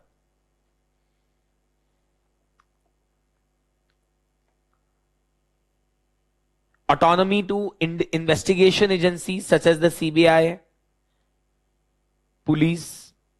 Autonomy to investigation agencies such as the CBI, police, etc. So can we be providing more autonomy to institutions such as CBI, police, that are supposed to conduct investigation into cases of corruption, allegations of misconduct by the government officials? Next, deployment of technology. Deployment of technology, है ना, information. देखिए मैं broad points लिखवा रहा हूं, इसके अंदर detail वगैरह हम पहले भी बहुत सारी चीजों में डिस्कस कर चुके हैं, और भी जो आपके गवर्नेंस वगैरह की क्लासेस के अंदर जो आपने पढ़ा है, you incorporate all of those things ना. प्लीज डोंट एक्सपेक्ट कि मैं पूरा सब कुछ एकदम सब कुछ आपको स्क्रैच से लिखवाऊं या बताएं इसको हम. And then you can also talk about say for example your citizen charter, right to services act, है ना, सेवोत्तम मॉडल, जो भी सारे मेजर्स आप जानते हैं, all of those you can talk about.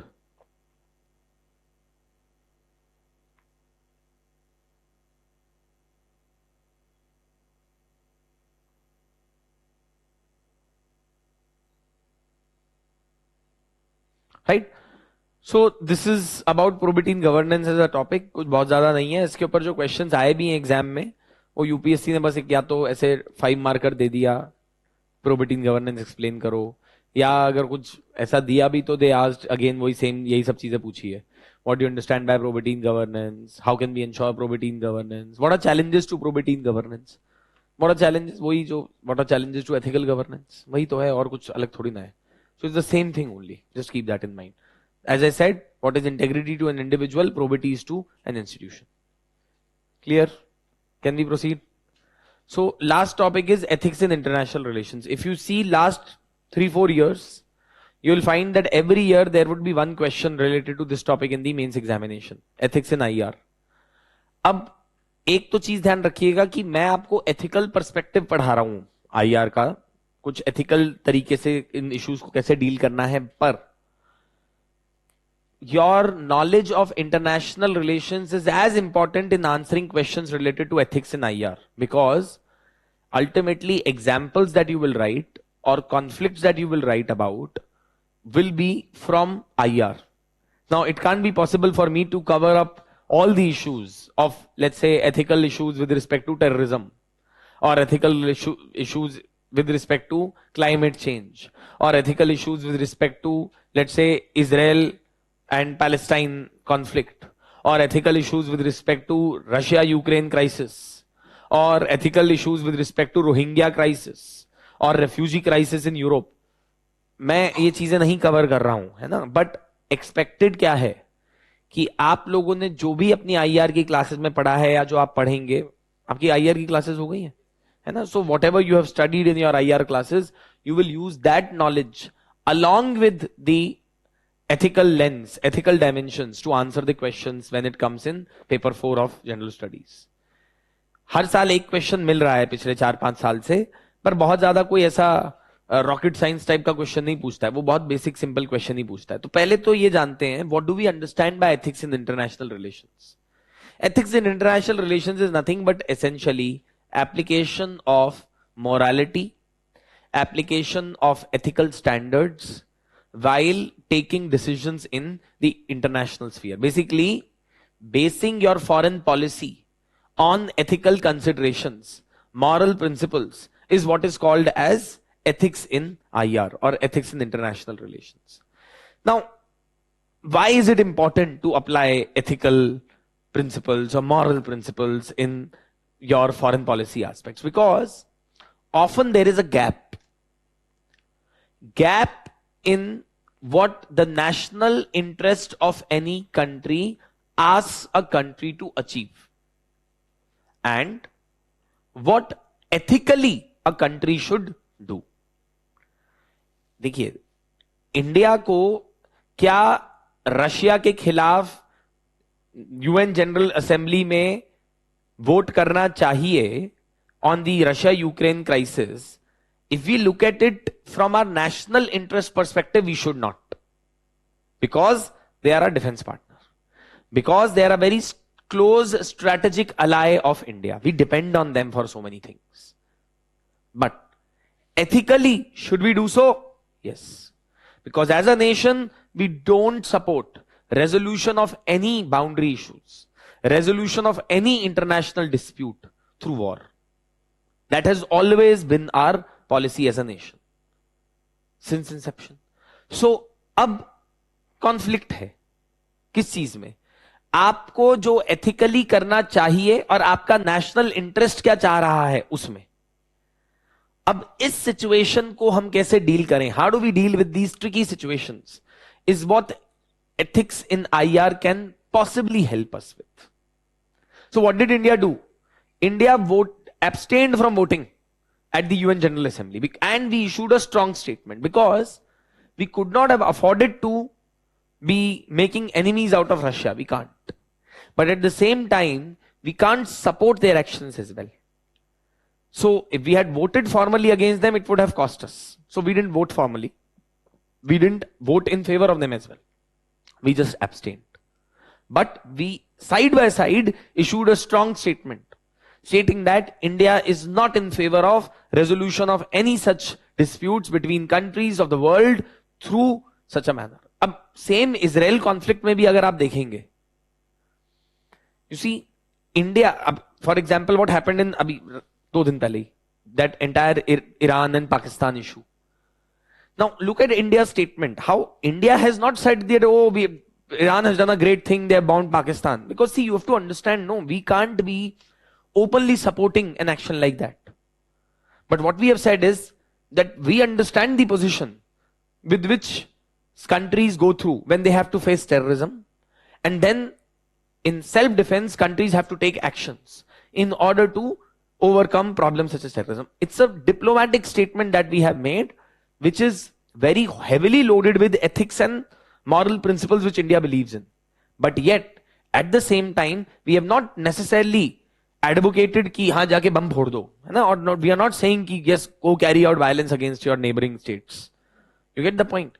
So, therefore, it is this way we balance the diplomacy in IR, we balance our foreign policy with concerns of national interest as well as ethical concerns is what is essentially ethics in IR is all about. So I have mentioned here definition of ethics in IR.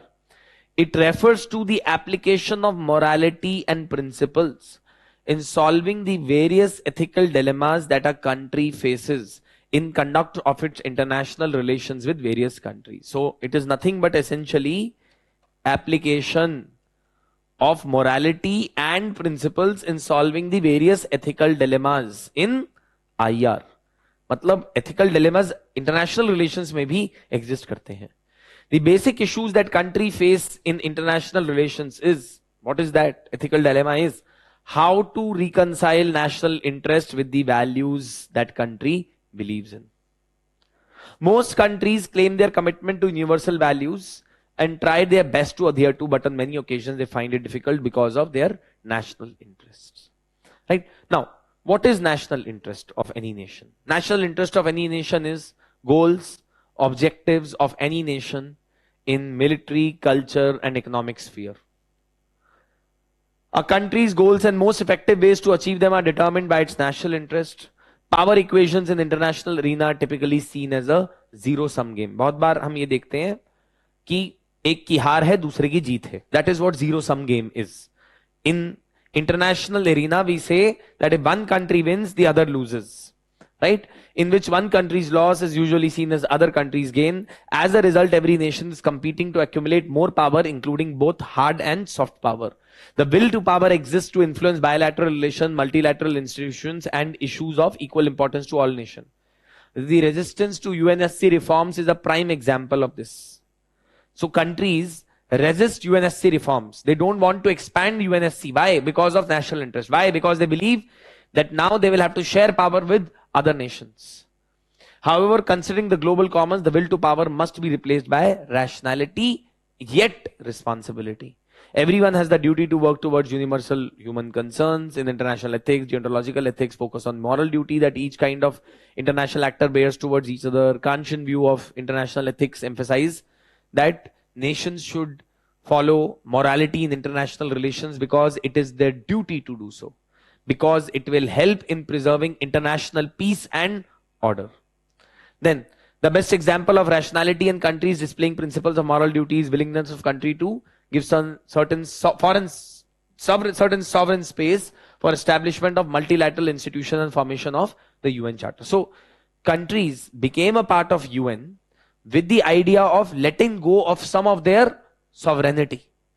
That is an example of how ethics in international relations exactly work. You let go of some of your national interest for the larger goal of the mankind, for the larger goal of preserving peace and global cooperation on the earth. Right? So all of those things have been mentioned here. Indragopal Gujral doctrine adopted by India is a prime example of what is an approach to ethics in international relations. Non-aligned movement by India is, which India led, is also an example of ethics in international relation approach, because Nehru was a firm believer that we are not here to serve either the interests of the West or that of the Soviet bloc. We have our own problems. Let us first solve them. The developing world, the South, the countries that were till recently colonized, the ones that have recently got independence, these nations, these countries should not be attaching importance to either Soviet or to the NATO bloc. Rather, they have their own problems of poverty. Rather, they have their own problems of hunger. They have their own problems of health, education to be solved. And that is what they should focus their efforts on. Right? So, I hope all of you know about the Gujral doctrine and all of those things. I don't need to explain those things to you. So, India as a nation has always given precedence to its moral duty. Adoption of Panchsheel principles as a part of our foreign policy is also nothing but an example of ethics in international relations shown by India. Now, the question is that what are the sources on the basis of which a country can determine some of the ethics in international relations? Like, on what basis can a country determine certain morals, ethical values that they should follow in international relations? One is UN Declaration of Human Rights, that can always serve as the North Star for nations to follow as to ensure adherence to ethical values and principles in their diplomatic relationship. Second could be Geneva Convention for Humanitarian Treatment in War, could be Refugee Convention of 1951, the principles agreed upon in the Paris deal for the UNFCCC climate change meetings, then the agreements, the principles that have been laid down by organizations such as the WTO, or the principles that are a part of the TRIPS Convention, or for that matter, various international laws, treaties that have India has become a signatory to, whether it is the United Nations Convention Against Corruption, whether it is the United Nations Convention on Laws of Seas, or whether it is the Vienna Convention, whatever, which any of these conventions that we talk about that India is a signatory to, all of these can be sources for identifying a way in which the countries must conduct their international relations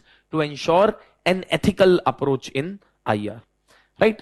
Now, why is ethics in international relation required? What is the requirement for ethics in international relation? Just write it down in short, even though things have been already mentioned here, but just still write it down in short. Importance or need for ethics in international relations.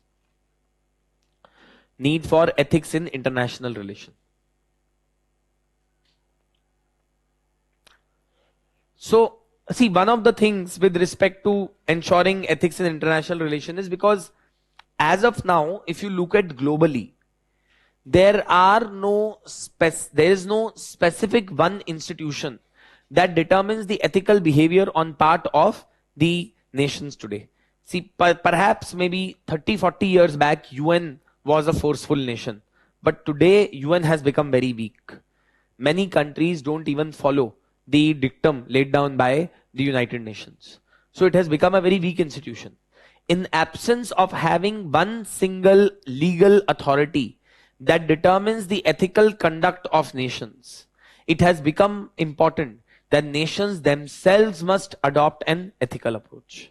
So therefore, first point you can write down is absence of a common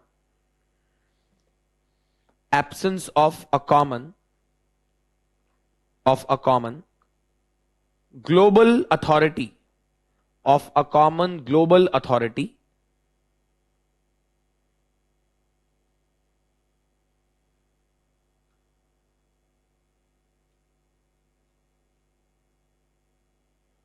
of a common global authority to enforce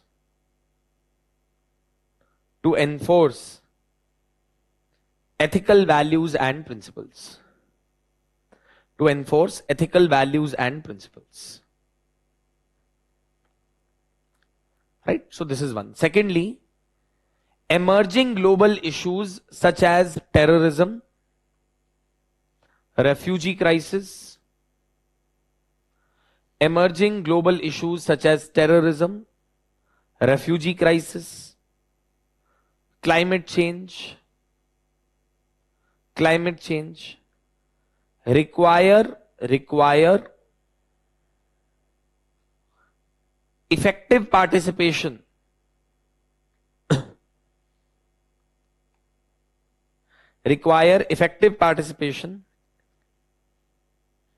with ethical considerations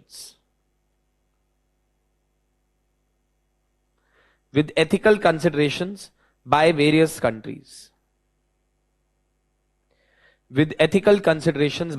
countries.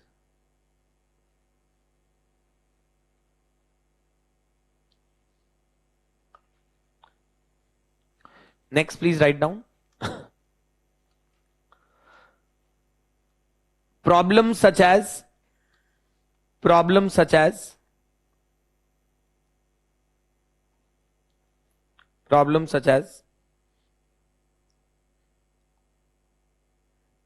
organized crime,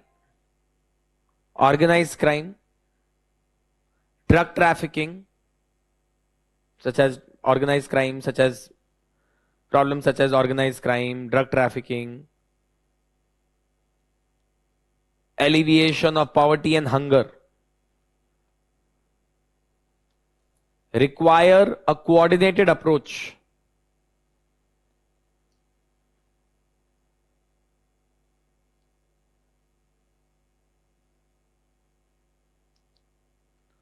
require a coordinated approach by various nations. Require a coordinated approach by various nations. And only an ethical approach. And only an ethical approach can help in finding peaceful resolution to such issues.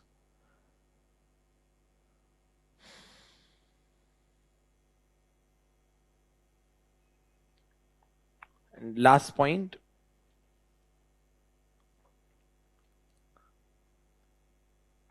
international relations and diplomacy. International relations and diplomacy can have wide ramifications. Can have wide ramifications on faraway lands. Can have wide ramifications on faraway land.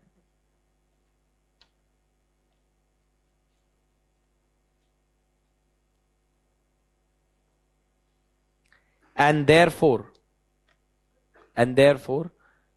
require a careful ethical analysis.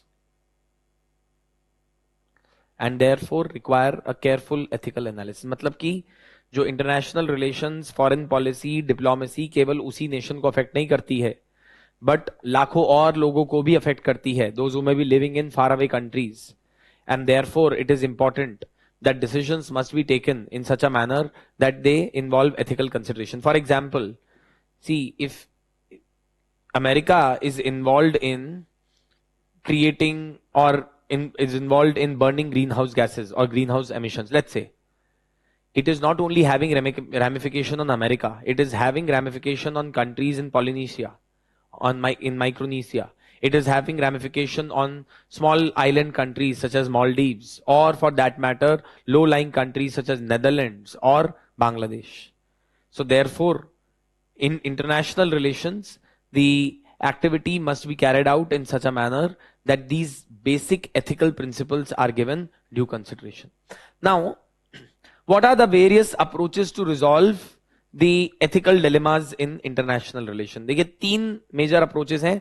By the way, मैंने यहाँ पे कुछ example भी दिया हुआ है for how application of ethics can be made in international relations with respect to the Second World War or in case of America as well. So you please read it on your own.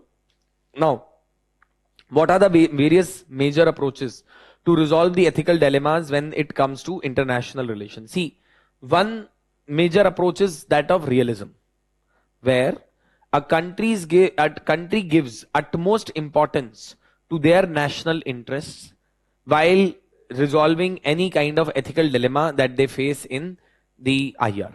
So, most countries' approach in international politics is that on realism. It assumes that IR should be guided by national self-interest.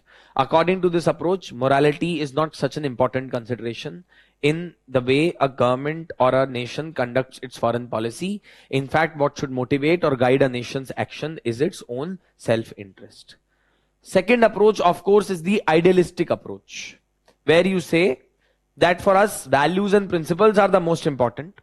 And even if it means voting against Russia in UN General Assembly, who is our defense partner, we will do so because we stand for a particular set of values, and it doesn't matter to us even if it angers our strategic ally or our defense partner.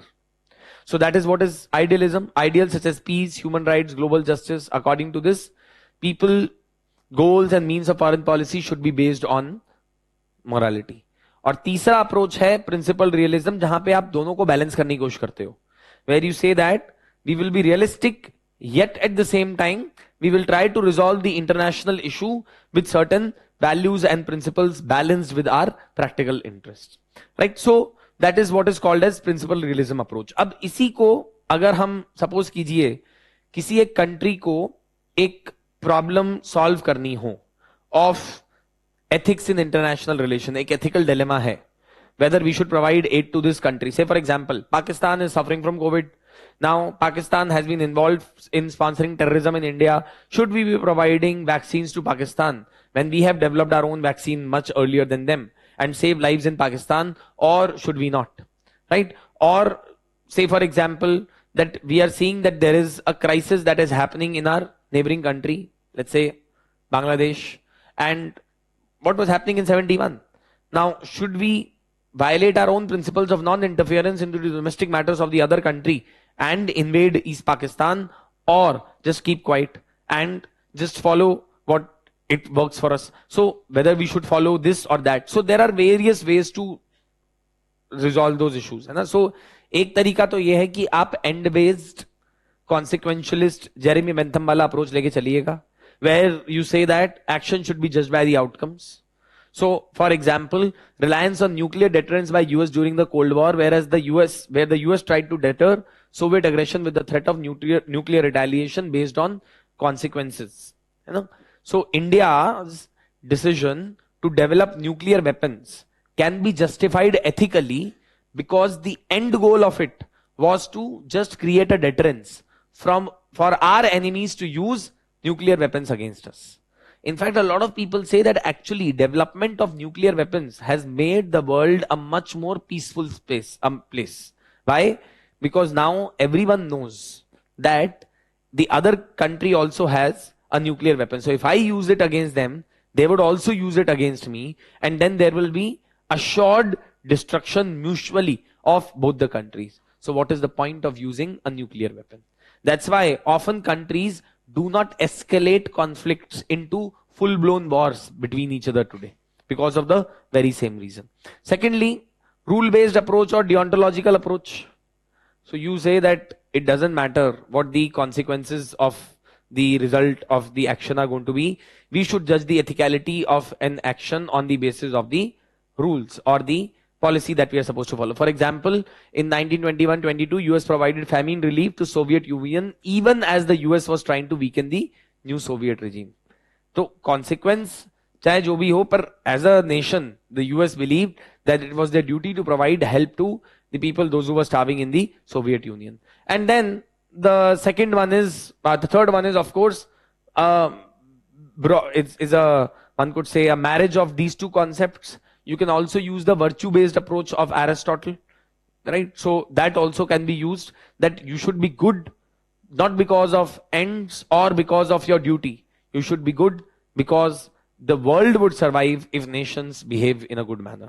You should be good because following principles and values is what would essentially ensure that if everyone does that, that is what would ensure the global peace and cooperation, right? So those are some of the things. Then plus, apart from it, what are some of the elements, what are some of the principles that a country should keep in mind to ensure that their approach towards ethical dilemmas in international relation is ethical in nature? So जब भी आप ethics in international relations के किसी भी questions को solve करें, इन कुछ principles को आप refer कर सकते हैं while writing answer to any case study, or while talking about how to resolve a particular ethical dilemma faced by a nation. One is that at the core of any country's international relation, at the core of any country's foreign diplomacy, human rights should be given utmost importance. Human lives, human rights should be forming the most important basis of any decision that is taken by a nation in the sphere of international relations. Secondly, nations must commit to multilateralism, must commit to resolution of disputes through dialogue-based approach by getting multiple stakeholders, multiple countries on the same platform. So commitment to multilateralism, prosperity, as well as sustainability, environmental concerns, etc. Third is that countries must also ensure that they should not face, or they should be not ready to accept any kind of injustice that exists across the globe. So any country's foreign policy should be driven by this consideration as well, that whatever foreign policy decision we take should not result in injustice to any people. So that is another thing. And then principle of sacrifice, which is, if it is in the power of any nation to prevent something very bad from happening, for example, death due to starvation or genocide, without thereby sacrificing any of the comparable moral significant values, then you have to do it. For example, India could have prevented a genocide in East Pakistan by interfering in the internal matters of Pakistan, even though it came at the cost of possibly violating our own principle of Panchsheel. But we did so because a larger value or a larger goal of being able to ensure the protection of the lives of certain individuals was involved. Right? So these are some of the elements that should be followed with respect to ethics in international relation by any particular nation or by any country. Now, what are some of the challenges or what are some of the ethical issues that are coming up in the IR in the recent times? See, one is neocolonialism.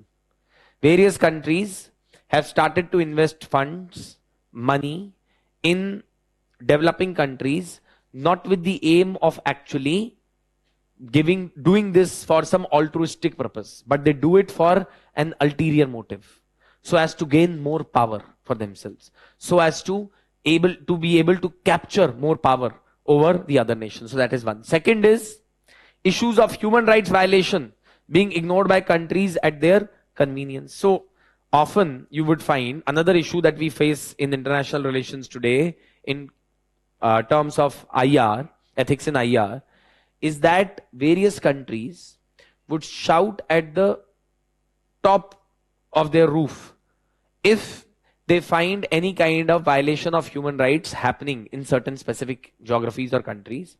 But when the same violation of human rights happens, when it is discomforting for them to speak about it, they keep mum about it.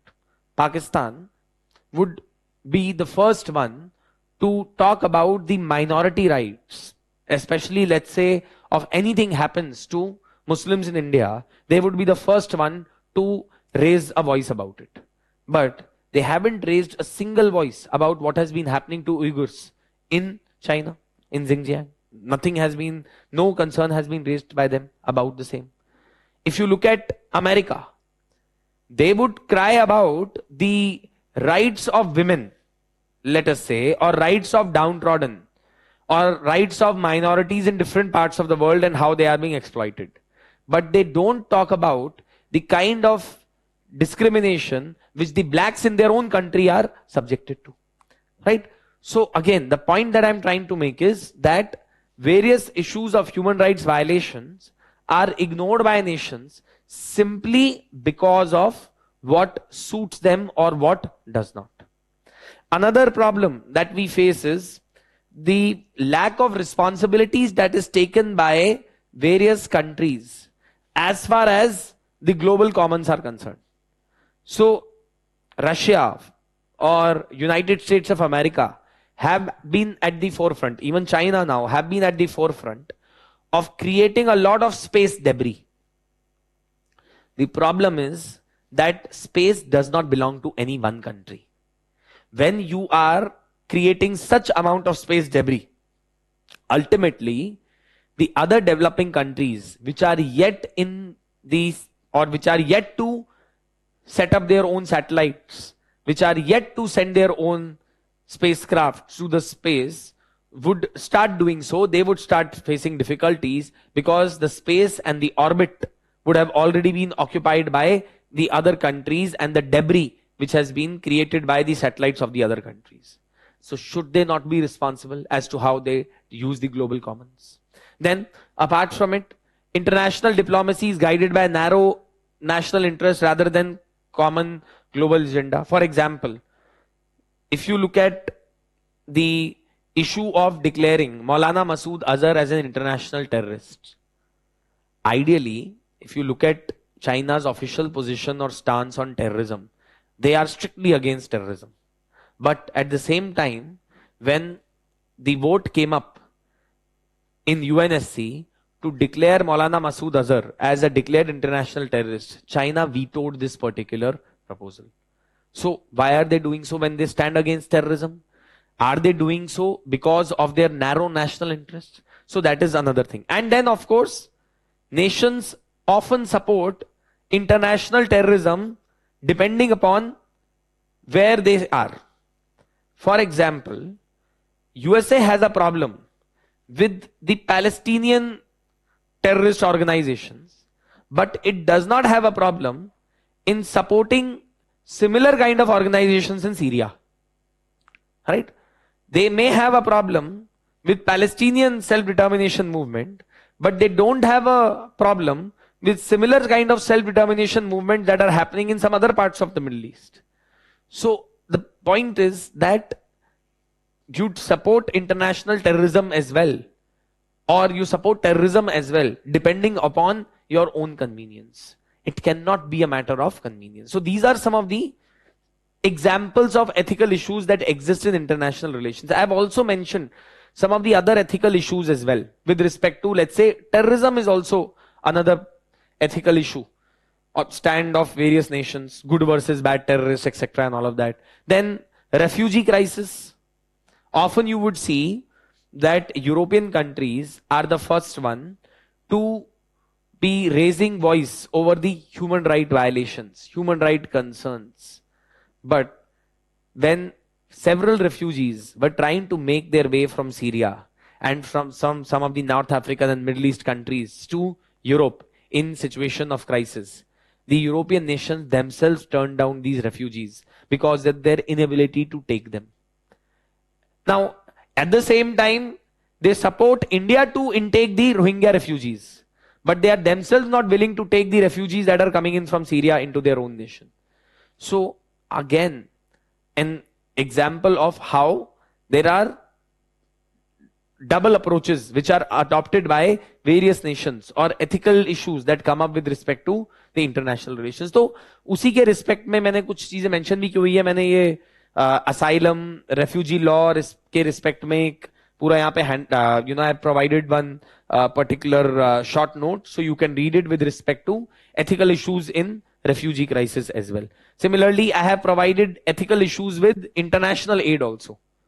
For example, I'll just run through this. I'm not going through this in detail. So what are the ethical issues with international aid? See, to provide international aid to another country with an altruistic purpose is great. With the purpose of improving the lives of the other people is great. But if it is done with the narrow intention of trying to drive your own self-interest, or when it is done with the narrow intention of promoting only one single culture or one single definition of democracy in other countries, that is where the problem lies. Or if it is when you are trying to determine the foreign policy or domestic policies of a country with the help of the foreign aid that you are providing. For example, India banned several Chinese apps and made FDI through government routes mandatory for investment from neighboring countries. Or modern technologies are preserved for profit motives. So बहुत बार what UN, World Bank, etc. would do is that they would come out with various research papers and they would suggest to various countries to adopt certain specific technologies. And they say that this would help in sustainability, this would help in cleaner environment, this would help in reduced greenhouse emissions, etc. But then when these countries would ask the UN or the World Bank for, let's say, aid, UN or World Bank would provide them aid, but at one condition for procuring of these technologies, that you will procure these technologies from some specific XYZ company. So again, there is an ethical issue which is involved in international funding. आप पैसा दे तो रहे हो, purpose के लिए भी अच्छे purpose के लिए दे रहे हो, but there is a problem. You are promoting narrow interest of one particular corporate entity or some other specific corporate entity over the competition or over the spirit of liberalism that you generally tend to talk about. So all of those things I have mentioned here. Then I have also talked about that how a nation can use ethical approach in enhancing, in widening its comprehensive national power. How can a nation use ethical perspective in expanding their human capital, how they can expand their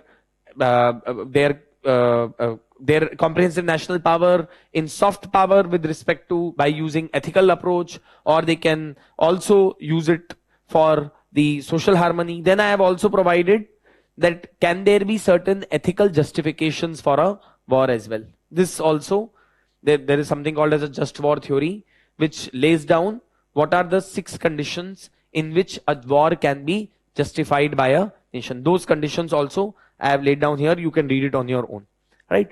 So this is broadly what is there with respect to ethics in international relations. What I would suggest is that apart from the handout, you please refer the previous year questions and secondly your material. ये तीनों चीजें आप use करिएगा, and plus whatever you are reading in the newspapers with respect to international relations and whatever your coverage is, that should be more than enough. Usually questions are very simple. जैसे उसने एक बार question दिया था जो अभी हम बात कर रहे थे कि various democratic countries, even though they profess their allegiance to values such as human right, democracy, etc., but they themselves are involved in turning down various refugees. What are some of the ethical concerns associated with such steps taken by nations, etc.? तो इस तरीके का question था.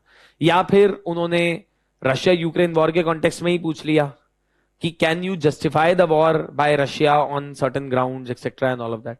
सो questions are very simple, just that you have to write them from a ethical lens, as I said at the beginning itself, while you are attempting such questions. So वो बस दिमाग में रखिएगा. So therefore, please do have a look at the material and some of the sample answer questions, etc. also that have been provided in your material.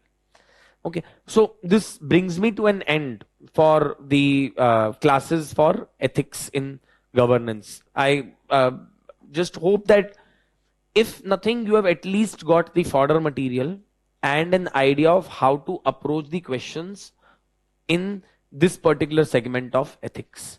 And ultimately, you must remember that whatever we have discussed in our classes is not enough. Why? Because it is an ever evolving topic.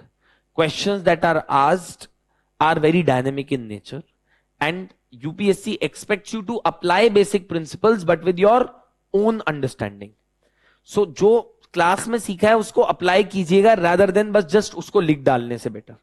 So also one thing which I told you at the beginning of the classes itself, if you have to do well in ethics paper, one simple strategy is pick up previous year's questions from 2013 onwards, solve all the questions properly of ethics and write 2 to 4 tests of ethics. That is proper paper 4 tests before you go into the examination. अगर आप इतना भी basic करेंगे, I assure you that you will score 100 plus marks. Plus एक और जो चीज आपको करनी चाहिए वो कुछ टॉपर्स की आंसर कॉपीज जो मैंने आपको पहले भी बोला था, observe them, see how they are writing the answers, see what their approach is, and see if you can learn something from there as well as to how to improve your answer writing in ethics. बस ये 3 चीजें आप ढंग से कर लीजिएगा, you will definitely get 100 plus in ethics. There is absolutely no doubt, but you have to do these 3 things in a diligent manner. Right? I have also, I think someone had given their essay to me. No? Who was that? किसी ने essay दिया था इस batch में for comment something. नहीं दिया था इस आपके batch में नहीं दिया था क्या किसी ने? Or maybe some student had given then absent anyway. So fine, I'll figure out who that is. So in case if you want any help with respect to ethics, polity, any other subject as well generally, so I'm leaving my email ID. Right, you can reach out to me here. Otherwise, I think the best way, especially for the offline students, to reach out to me is you come to me in between the classes. Of course, अगर 1 बजे class है आप 12:45 पे आएंगे, then it will be difficult for me to entertain you. But you can come at 12 o'clock, possibly wait for 5-10 minutes here and there, and then we can meet. Or let's say if I have a class from 1 to 4 and 5 to 8, you can come at 4 o'clock or whatever. So you can, वो आपको देखना पड़ेगा मेरी कौन से centre में class है and all of that. That I can't necessarily promise you, but you can send me a mail as well and we can possibly see when we can meet. Okay, so these are 2 of my email IDs, and in case you need any kind of assistance, you may write. Please be a bit patient while you write the email because it usually, I receive a lot of mails, so it usually takes me time to respond to mails. So please understand that I have that limitation that it's only me who's answering those mails and there is no one else. I have not kept any assistant for writing the answers to these mails. So you please be a bit patient while writing mails to me. Right? Any questions, any doubts that you have? on anything related to whatever we have discussed. Okay, handouts वगैरह जो भी है वो, I hope that all of those have been uploaded and all of that is sorted out. I don't have anything from my end. Right, so wishing all of you all the very best, and do well and stay in touch, and if you need any help, always feel free to reach out. Right, thank you so much.